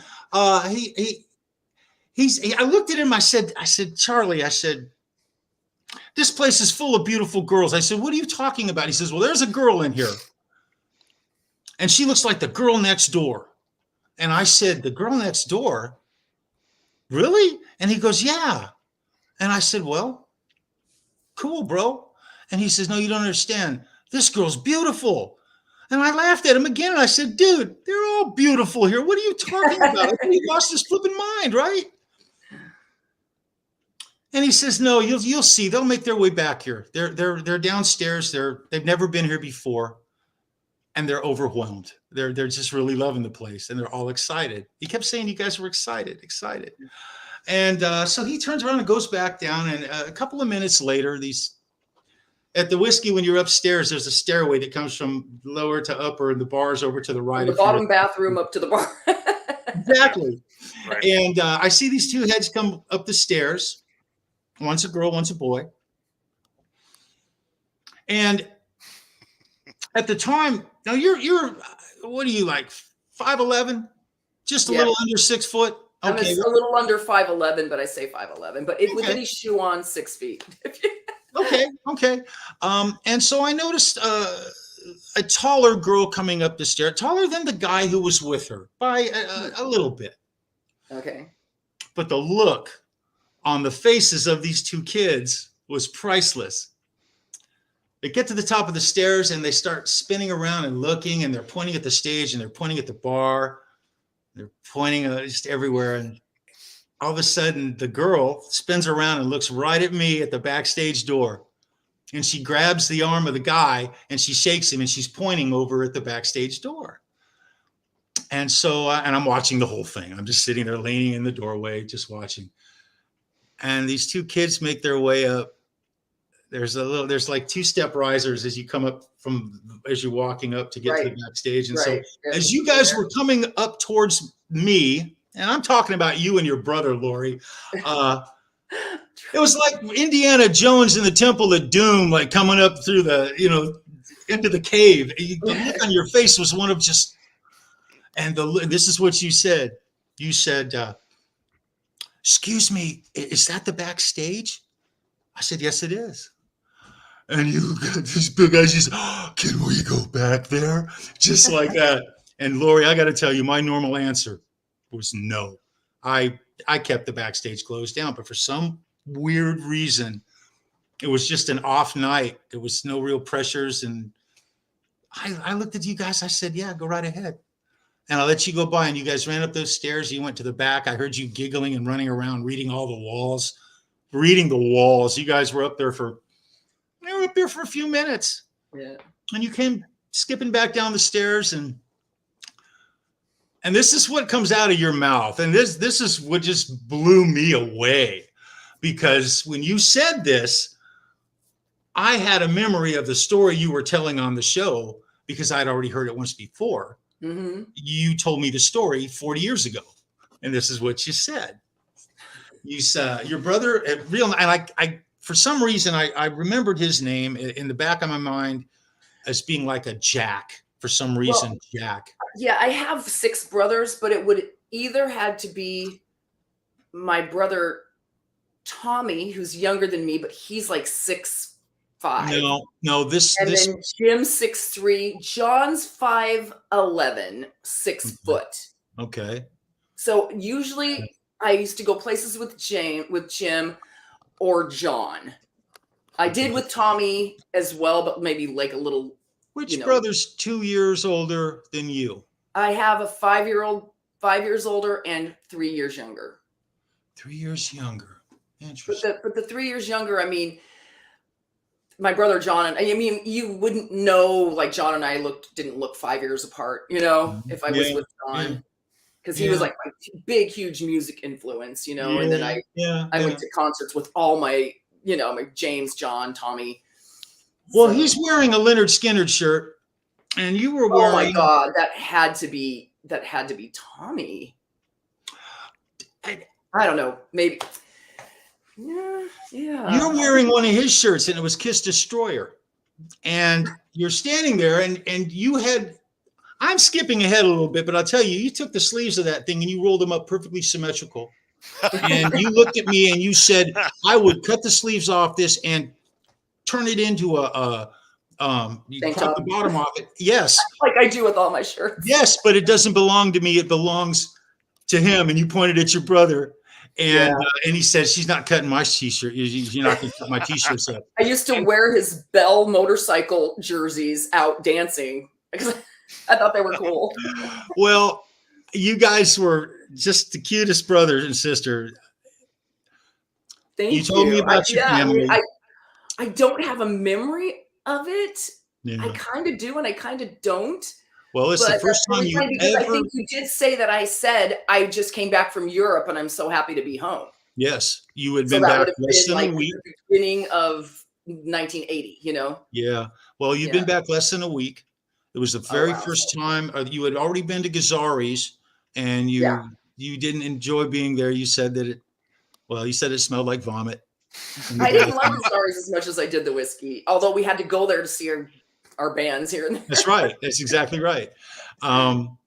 But you right out of your mouth, your brother, when you came back downstairs from being backstage, this is what you said, and it's just mind blowing.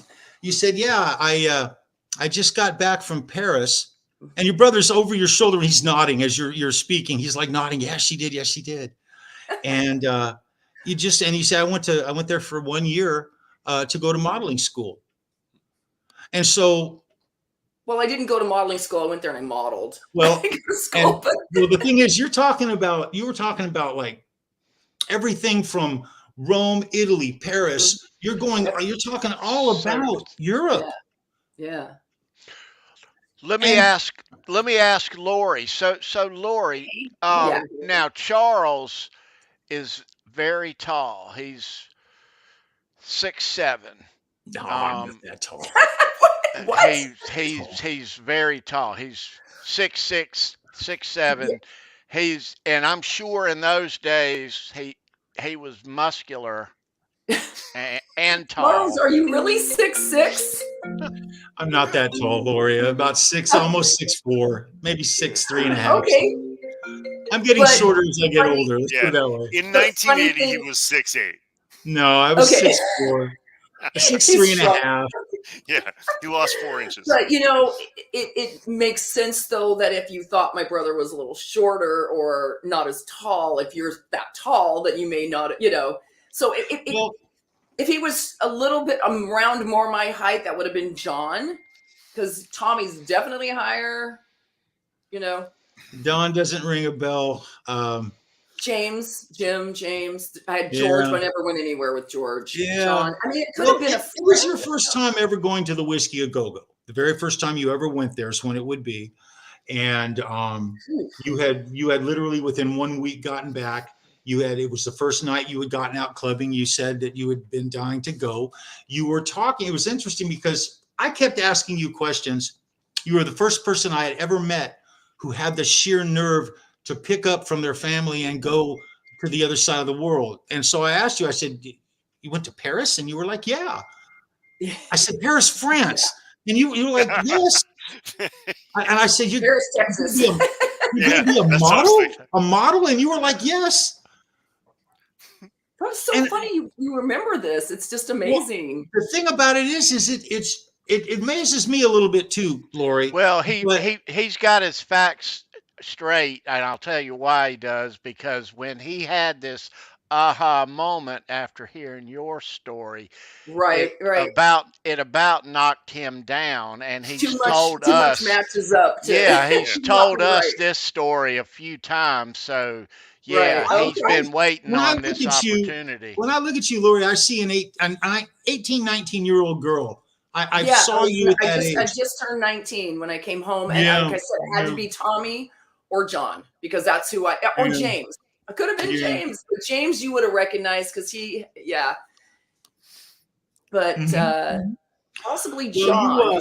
You talked about your roommates. I would ask you, I said, so, and then your brother, your brothers, you got a great family. You really do. You can tell because I really do. I have some great family. He would speak to me when you weren't around, because what you guys did is when the band would start, you two would make a beeline from the backstage door and you'd walk right up to the railing at the Whiskey, at the above railing. It's upstairs, and you look straight down on the band. Right. And you would stand there and you were just like this the entire set. Then they would finish. You would turn around. You'd be all out of breath, wanting something to drink. You guys would get something to drink, but you were not drinking alcohol. I remember that. Yeah. You weren't of age. And your brother told me that you weren't. He told me, you told me your age. He did. But he was drinking. He had an ID. He had an Okay. ID, and he could go up to the upstairs bar and he got a drink. And So that was you John. weren't well, you weren't trying to drink off his drink either. You guys were unique. You were very unique. And the fact that you were talking about picking up and having left for a year and coming back, you didn't carry yourself like the other girls. If you were wearing makeup, no one could tell because you didn't look like you had makeup on, but you didn't need makeup, if that makes any sense. You didn't need any because you look like the girl next door. Thank you. At 19, I needed much less. Well, you know, the way that you spoke, and it's really just mind blowing to me. The way that you spoke about what you were going to do with your future. You were not only completely set in what your goal and mission, for your life was at that time. You'd already had it figured out. At 19 years old, you were already on your treadmill to do what you did. I find that amazing. I remember that. I think the catalyst being, going off to Paris and working and traveling. And then, I came home and knew that I could, that it was more possible to do than even when before I left, So, and to be there a year was. I had no idea that the girl I was talking to was so accomplished at what she was trying to do. And now I've learned all this. It's just priceless, Lori. It's absolutely priceless. That's so cool that you remember it, Charles. And I'm glad you remember it fondly. That's awesome. It's funny because I have some memories of it because, of course, I've been to the whiskey a million times. I'm trying to think of like the first time I went. I that may have been it. That was probably it. If I said that, you said it was. You said that it was. So yeah, I had to be. Before I left, I had been to some other places. Yeah. But I may not have made it into the whiskey before that. No, you hadn't. You said you hadn't. Your brother is. He was one of the. He's exactly the kind of brother you'd want to have. He made a statement to me. He said to me, he says, yeah, she's 19 years old. She's my kid's. She said she were his kid's sister. So he was older. John. It's got to be John because he's not as tall as everybody else, and he's older, but he looked young. I mean, you wouldn't know there was 5 years between us. Yeah. Well, if he hadn't told me that you were older, that you were younger than him, I wouldn't have thought so because. Look, you carried yourself like you were 27, 28 years old at the age of 19. I honestly got mistaken for being older a lot. So, yes. because you're very obvious. Very obvious. Anyway, I wanted to share that with you because the fact that I can sit here and talk to you now, having seen the girl then and seeing what you actually became, my God, Lori, that is just wonderful. Absolutely wonderful. Thank you. I appreciate that so much. And that's a really, really cool story because thanks for signing my guitar. Yeah, it's so cool. You're really so welcome. Way to put a perfect footnote on it. Yeah. Well, you didn't realize it, but Robin Crosby from Rat was sitting like 5 feet to your left as you walked up to me at the backstage door. He had a chair spun around. Frankie Benelli was there too as well during that evening because you guys shut the club down. There was 5 or 6 bands that played. I let you out the side. You and your brother went out the side door that night. Okay. So funny. And you were there. You shut the club down. I love it. That's awesome. And even to this day, when you go to the whiskey, you'll be there and you'll be listening to the band and you have your friends there. And then, you leave and people, your friend will go, oh, I was just talking to, so-and-so from this band or so-and-so from that band. Or I'm like, where was I? Because they're just there, Yeah. in the crowd watching, Yeah. Well, I asked you if there was one point we were talking and I made the statement. I said, it's too bad you guys are here on this night because it's really just, it was as lackluster a night as you could possibly have at the Whiskey at Go-Go. It was just, it was a little boring to be honest. And but just a week before, Motley Crue sold the place out. Oh my God! So we were talking about that.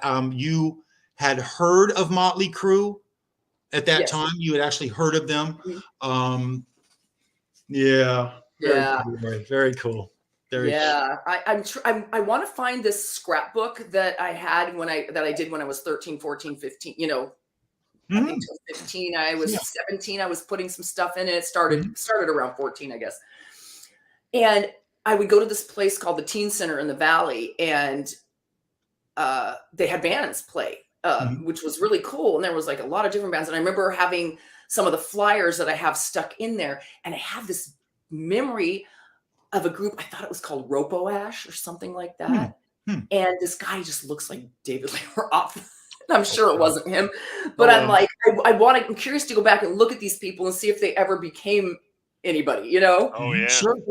Were somebody that it went on to be in a bigger, better band, or were those bands that were just playing around, you know, because we had, you know, a few places in the Valley as well as in Hollywood that people played. You know, we had the country club and some of those places a little later, but they're all gone, Lori. I know. The country club is gone. I know. Starwood's gone. Madame Wong's is gone. Gazzari's is gone.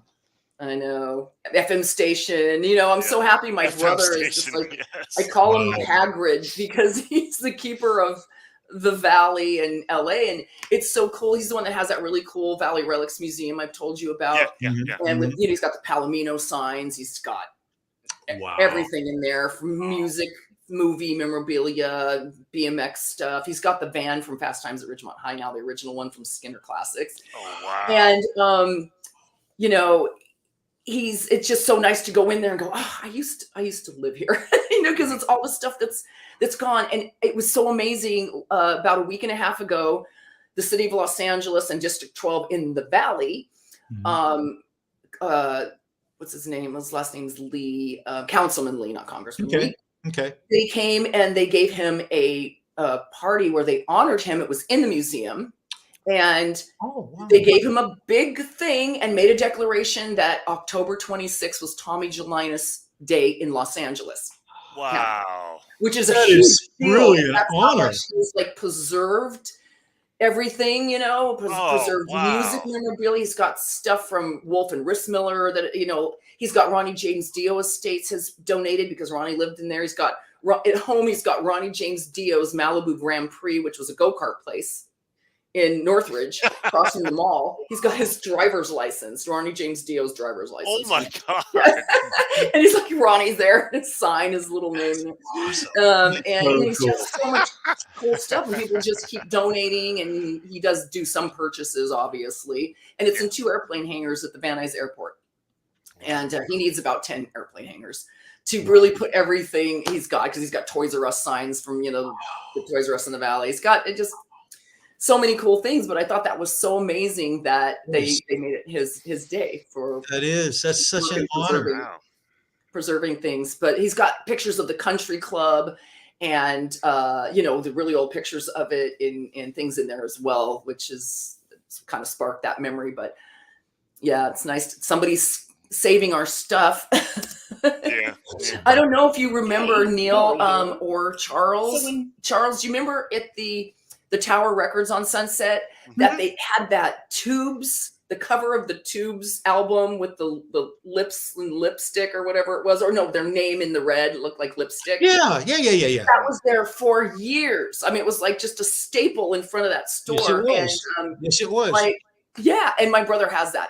He got no it. way. Yeah, he's got that. He got the Starwoods, just a small Starwood sign. From Starwood, he got the House of Blues, which was later, but he didn't get their sign, but he did get their address sign that's there. That's priceless. That's still priceless, right? Priceless, right? Really priceless to have that. Yeah, I loved the Starwood. Was really fun too. Yeah, I used to like to stand upstairs and lean on the balcony railing. And they'd have like 2 different bands playing in 2 different rooms, and you could get food and drinks there. It was fun. Yeah, it was the greatest. It was the greatest. Yeah. It doesn't exist anymore.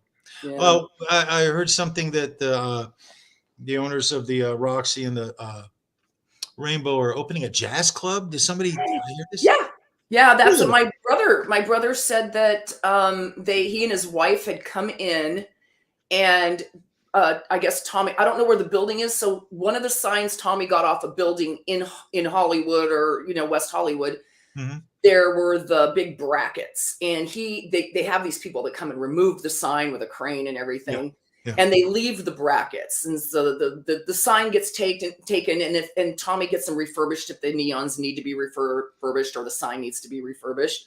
And he hangs them up, and usually, and if there's a neon, it's lit and things like that. But so they literally came into his work, which is the print lab in North Hollywood, where he prints t-shirts for everybody on Hot Topic and all that stuff, all the bands. And we're asking about that because those were gone. And he said, well, we don't deal with those. That's probably taken by so-and-so. And he was telling them, we're buying the place and we are putting up, we're putting in a jazz club. So I don't know where it is, where the building is.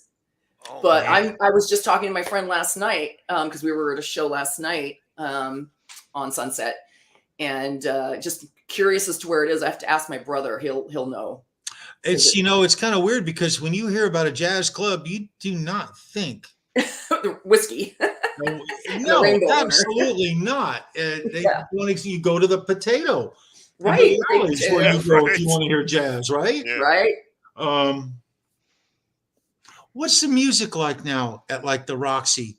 Well, the Roxy is, you know, whiskey is still got, you know, some rock players. And of course there's a big retro trend. So a lot of the guys are, you know, a lot of the bands come and play and, you know, very 80s, you know, and we have a lot of friends in this community, Lori, who actually do just that.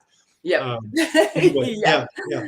So, so a lot of that. And, so, you know, Whiskey and Rainbow are keeping rock alive, I have to say. And then, you know, the Rainbow having their backyard bashes, and now they are having music again upstairs. Your band will go into that little, if you go upstairs and then there's that little section that's kind of down and in there. There's even a little bit of pillars in the way. People will play there, and they have DJs once in a while too. But yeah, so a lot of people are starting to go and play there. And then the concerts they have, like in their backyard bashes and their anniversary shows, are just amazing. Just such a, oh my God. You know, I walked with Mario Maglione and Brian, his bodyguard, in early 1980. And he was talking about doing those. The very first one, he was talking about it. And he says, you know, Charlie, he says, we're going to have a real big problem with parking and this. And he was trying to lay the logistics out of it. And the fact that they've evolved into what they are, it's just so cool. It's, you know, outside behind the Roxy, and they put the stage way over there against the other building. And it's just big enough to make it feel like fun concert. And it's small enough so that you can, anytime you want, you can wheedle through and go right to the front of the stage. That's right. Or you can stand back and enjoy, you know, it's just, it's so awesome. This last one was kind of hell on earth though, because it was like a really bad, terribly hot, like week of heat wave that we had. Oh, wow. And it got muggy, and we don't really have muggy in LA, you know.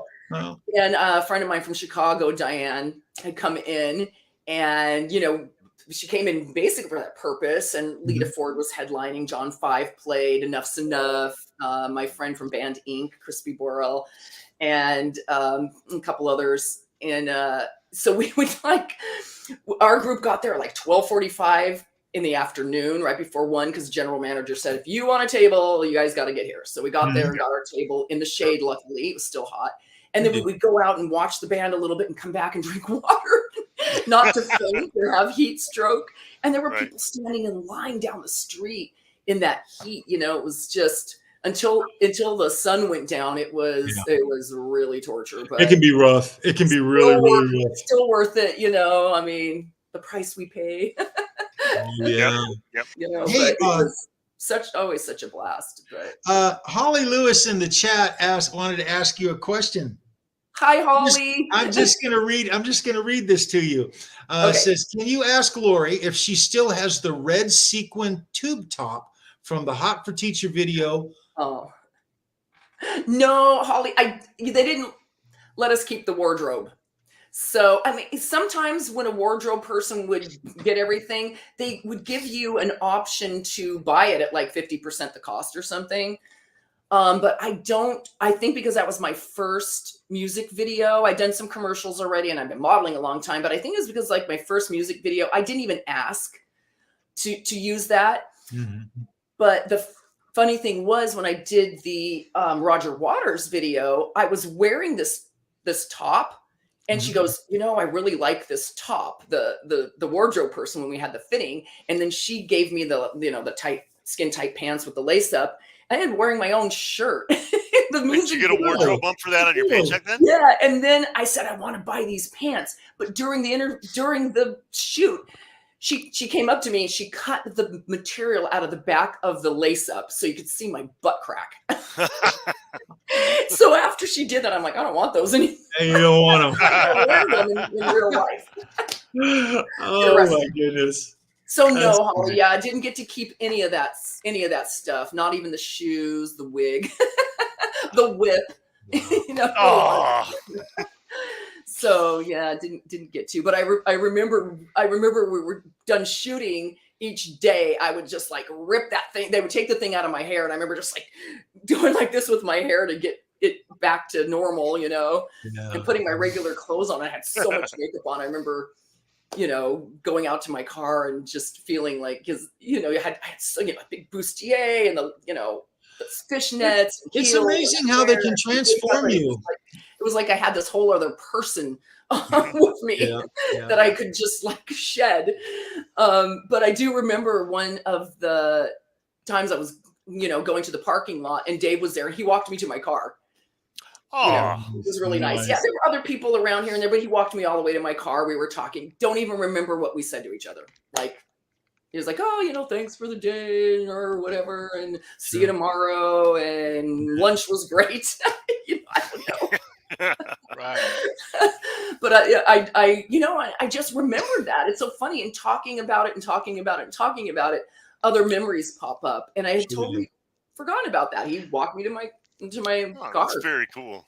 Yeah. And you guys had no idea at that time that it was going to be one of the biggest flipping videos on the planet. Did Dave on set in downtime keep you guys entertained as hands-on as he was? I'm sorry, what? Did he keep you guys entertained in downtime on set? So that's kind of what I was talking about before. When we were at our scene and standing there together, we talked and you know, laughed and things like that, and kept me entertained anyway. But during like off times, that's like I was saying, he was kind of busy directing and I guess talking to the director and whoever else, you know, and you know, doing his other stuff. So he probably wasn't as theatrical as he usually was, you know? Yeah. So, yeah. Excellent. But he was nice. You know, they were all really nice. I had no problems at all as far as anything like that went. The kids were nice. They were nice. The girls and I got along great. And I'd already known Lori. So, you know, we're just happy to be working too. And all three of us, you know, we got, like I had said before, and I was talking to Neil about it. Usually you didn't go through Screen Actors Guild because they were just like non-union things. And they were like the okay thing to do non-union. And we actually got SAG scale for it, plus a certain % for cable use because that had just come in. So we were all excited. We were actually getting decent money for it as well. You know, I remember talking about that. And I remember in one of Donna Rupert's interviews, I don't know, she wasn't on camera interview, but somebody mentioned that, you know, she made a couple of grand. And I was like, yeah, that's what we did. It's a couple grand at least. And because some of them were like $250 for the day or $500 or $150, you know, it's whatever. Sure. And a good lunch and a fun time and some good memories. So. Copy plus credit. Remember those days? Copy and credit. That's what you get. Right. Per diem. Hey, so when that video had been shot, Eddie would have been recently married to Val. Did you meet Valerie? Was she there? Talked about that. She was on the set, and I asked to meet her. Yeah, that's right. That's right. Yeah. Okay. Yeah. You know, every time I hear someone tell a story about meeting Val, I always think about Tony getting backstage at VanHalen and asking Eddie for his bandana, and Valerie making Eddie take it off and giving it to him. And my gosh! Yeah. How cool is that? Well, the coolest. Cool. she's known for being a really nice person. And I mentioned this on another interview, but it's so funny because I think anybody from like Neil, you know the Valley really well, you know. Yeah. So Ventura Boulevard, I remember it was not that long ago when Valerie had done her book. And I guess it was selling out and people had been DMing her and saying, we're going to get the book. We're going to get the book. Mm-hmm. And so I'm driving down the street. I pulled over in front of one of the stores on Ventura Boulevard, and literally a half a block away is Bookstar. Yeah. And I'm on Instagram, I guess, while I'm waiting in my car for something, I don't know. And then on comes Valerie live, you know, IG live going, I'm here at Bookstar in Studio City. And look, I found a couple of copies of my book. Oh my God, that's like awesome. Literally a half a block away. I almost ran in there, but I forget what I was doing. I couldn't leave. I don't know what it was. Oh, wow. Like, just like a block up, you know, going live in Bookstar. Ventura Boulevard. Boulevard. Yeah, between funny. Laurel and Whitsett. Yeah. Yep. Wow. Yeah. Wow. So funny. But yeah, it'd be funny to see her again too. But yeah, I'd like to meet her. Yeah. Actually, I didn't get to meet her. I mean, I was 18 and it was all about Eddie. He could have been with anybody on the planet, you know, actors and actresses. Then it was all about musicians. Right. Know. But, you know, what I liked about Eddie too at that time, and, you know, he was with her, he brought her everywhere. They were always together. He wasn't one of those rock stars who was like, oh, I don't really have a wife, you know, like, or they're there, but, you know, they don't hang around me, you know, or whatever. So they look a certain way or whatnot. She was always around. He was always like kissing her, always like going up to her and talk, you know, I liked that. Yeah. You know, that made me just shows his what kind of person he was. Excellent. You know? Excellent. Yeah. How cool is it to have Lori Tucker on here, you guys telling us all these stories? Priceless. Priceless. How cool is it to be on and hear all of your stories? It's for sure. Yeah. This has been so nice to have you, Lori. My goodness. Thank you. Yeah. So Thanks for good having to see me back. You. It's like old home week. Seeing all my brothers. Yeah, exactly. This is our Friendsgiving. Since we're not going to be together this year, it's our Friendsgiving. That's it. There you go. Very good. There you go. Wow. Yeah. Right on. Yeah. Anything we didn't get to, Lori? Anything you want to give a shout out to or talk about that we didn't? I mean, this is a hell of a show, but anything else? I will definitely think of something when we go off air. That's the nature of the beast. We always do that, Lori. That's why didn't I bring that up? Right. Yeah. But I think we covered a lot. Just gives you an excuse to come back another time, though. So there you go. Sure. There you go. I'll consider that an invite. Yes, absolutely. It is. Yeah. Let me get to a couple of things before we wind down. So you saw that lovely Hot for Teacher guitar that Charles showed us. You want to show us that one more time, Charles? Is it right beside you? I have this like, I can't see the screen. That. You know, I'm here in the dark, unfortunately. Oh no! I've been in the dark since something happened to my screen. Or you watch the replay and you'll get to see the whole thing. Yeah. I mean, I've been in the dark just for like 20 minutes, but yeah. So if you want a Hot for Teacher, you didn't say Tony guitar, take his shirt off yet? No, damn it! Miss all the fun. If you want a Hot for Teacher guitar like that, Neil Daly, his links are in the description. Yeah, Daly Custom Designs, they're always in the description. Huddle up with Neil, get you a Hot for Teacher. Yeah, man, that is bad. And give out Neil's address so I can sneak in there. One might go missing. Yeah, exactly. Lori, we've already got it on tape that he's going to build you a striped guitar. So okay, I'll hold him to it. I'll be all over him. Don't worry about it. Yeah, I've got to donate one to the Warburtons now. Yeah, you know, honestly, that would be amazing, and I know it would bring a lot of money in. And I mean, St. Jude's is amazing because no parent ever pays. I've seen people go broke going through cancer treatment and other treatments, You're right. I know. At Children's but St. Jude's is set up to where they pay for food, housing, the whole treatment, whatever insurance doesn't pay, that's it, so it's an amazing, it's in the top 10 of, that type of nonprofit foundation. So I'll tell you what, that's something we can definitely talk about off air. I just want to make sure that I'm clear of any legal hurdles. In donating something like that, if that's something that we can do legally as a donation, kind of, I understand, for charity, then we will get together and we will have it done. Then we'll just take Charles' guitar. Just joking.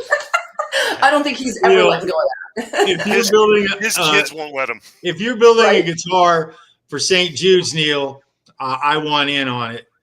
If you're involved in it, okay. All right. Yeah. We'll just keep the family. Guys. That's how we do it. We'll do it. That's It'll be awesome. a Halenville donation to Lori's charities. Yeah. Also, someone in the chat asked also if Neil sealed her signature on my guitar. Yes, the answer is yes. It's going nowhere. It's sealed really well. Yeah. There is no way I was going to let that thing wear off with Charles's. I was thinking about that too. I mean, I was afraid to touch it. I was blowing on it. And then when I made sure it was really dry before I put the bubble wrap back on it. Yeah, no, you did. You did perfect. You did perfect. Okay, good. I was so nervous when I'm shipping it. I'm like, please, this is delicate. Good question though. But yeah, I was going to make sure that didn't disappear some 10, 20 years down the road. And all of a sudden Charles was like, what happened? So I made sure that thing's locked in. There's no disappearing ink on that guitar. Not at all. Yeah. Nope. Right on. And there was another question. I didn't see it in the chat. And if I don't get it right, you guys exactly, I apologize. Dan asked a question about if the guys were doing any drinking on the set while the filming was going on. This must have been an older question. Yes. You know why? Because they're Van freaking Halen guys. They're bad boys. This was in 1984. Absolutely. Yeah, even at lunch there was beers everywhere. And back then it wasn't such a deal, It was different times. It really was different times. It's really weird how things were different back then, Lori. You're absolutely right. Yeah. I know things got more strict as time went on because I remember after that, I did a Coors beer commercial where I'm on the diving board of a pool. And I'm laying there, and then I'm allowed to touch the beer, but we were not allowed to bring the beer to our mouths. And then later, when I did a Miller Genuine Draft, you had to be over 25 to do a beer commercial because they'd been putting alcohol commercials out. Like this one company, I forget who did it, did this one beer commercial. It was a party boat. And they had the youngest looking 21-year-olds ever, so there was a big uproar and you had to be 25 to shoot a beer commercial after that. Interesting you're saying that. Interesting you're saying that, Lori, because in Hot for Teacher, they made the kids are a little too young. You know what I'm saying? All the kids in the cafeteria are young. And when you were telling the story about, he was going to grab at her and she pulls her dress off. Yeah. It was awkward. They're young. It was by design. These days, it would not fly. It was by design in those days. It was supposed to shock people. It was supposed to, the scene on the very beginning of the bus when Dave's driving the bus in and he goes, "Get in, Waldo," and I think he says, "Get in the back, Waldo." Right. And then they're throwing in fight. All of a sudden, they all freeze and they look at Waldo. Nothing like that had ever been done in rock video, much less on MTV. It was There's so many things in that one video that are groundbreaking and you've never seen before, and they were pushing the envelope just as hard. Well, look, they got the three of you guys, Lori and your two friends, to come in as supermodels and set a tone to the video. I mean, it's brilliant, absolutely brilliant. So blessed and lucky to have been a part of that. Honestly, just so thrilled. Yeah. Well, we're blessed and lucky we're blessed and lucky that you've come on here and tell us stories about this. Absolutely. Thank you so much. When we say priceless, priceless in our world, Lori. Priceless.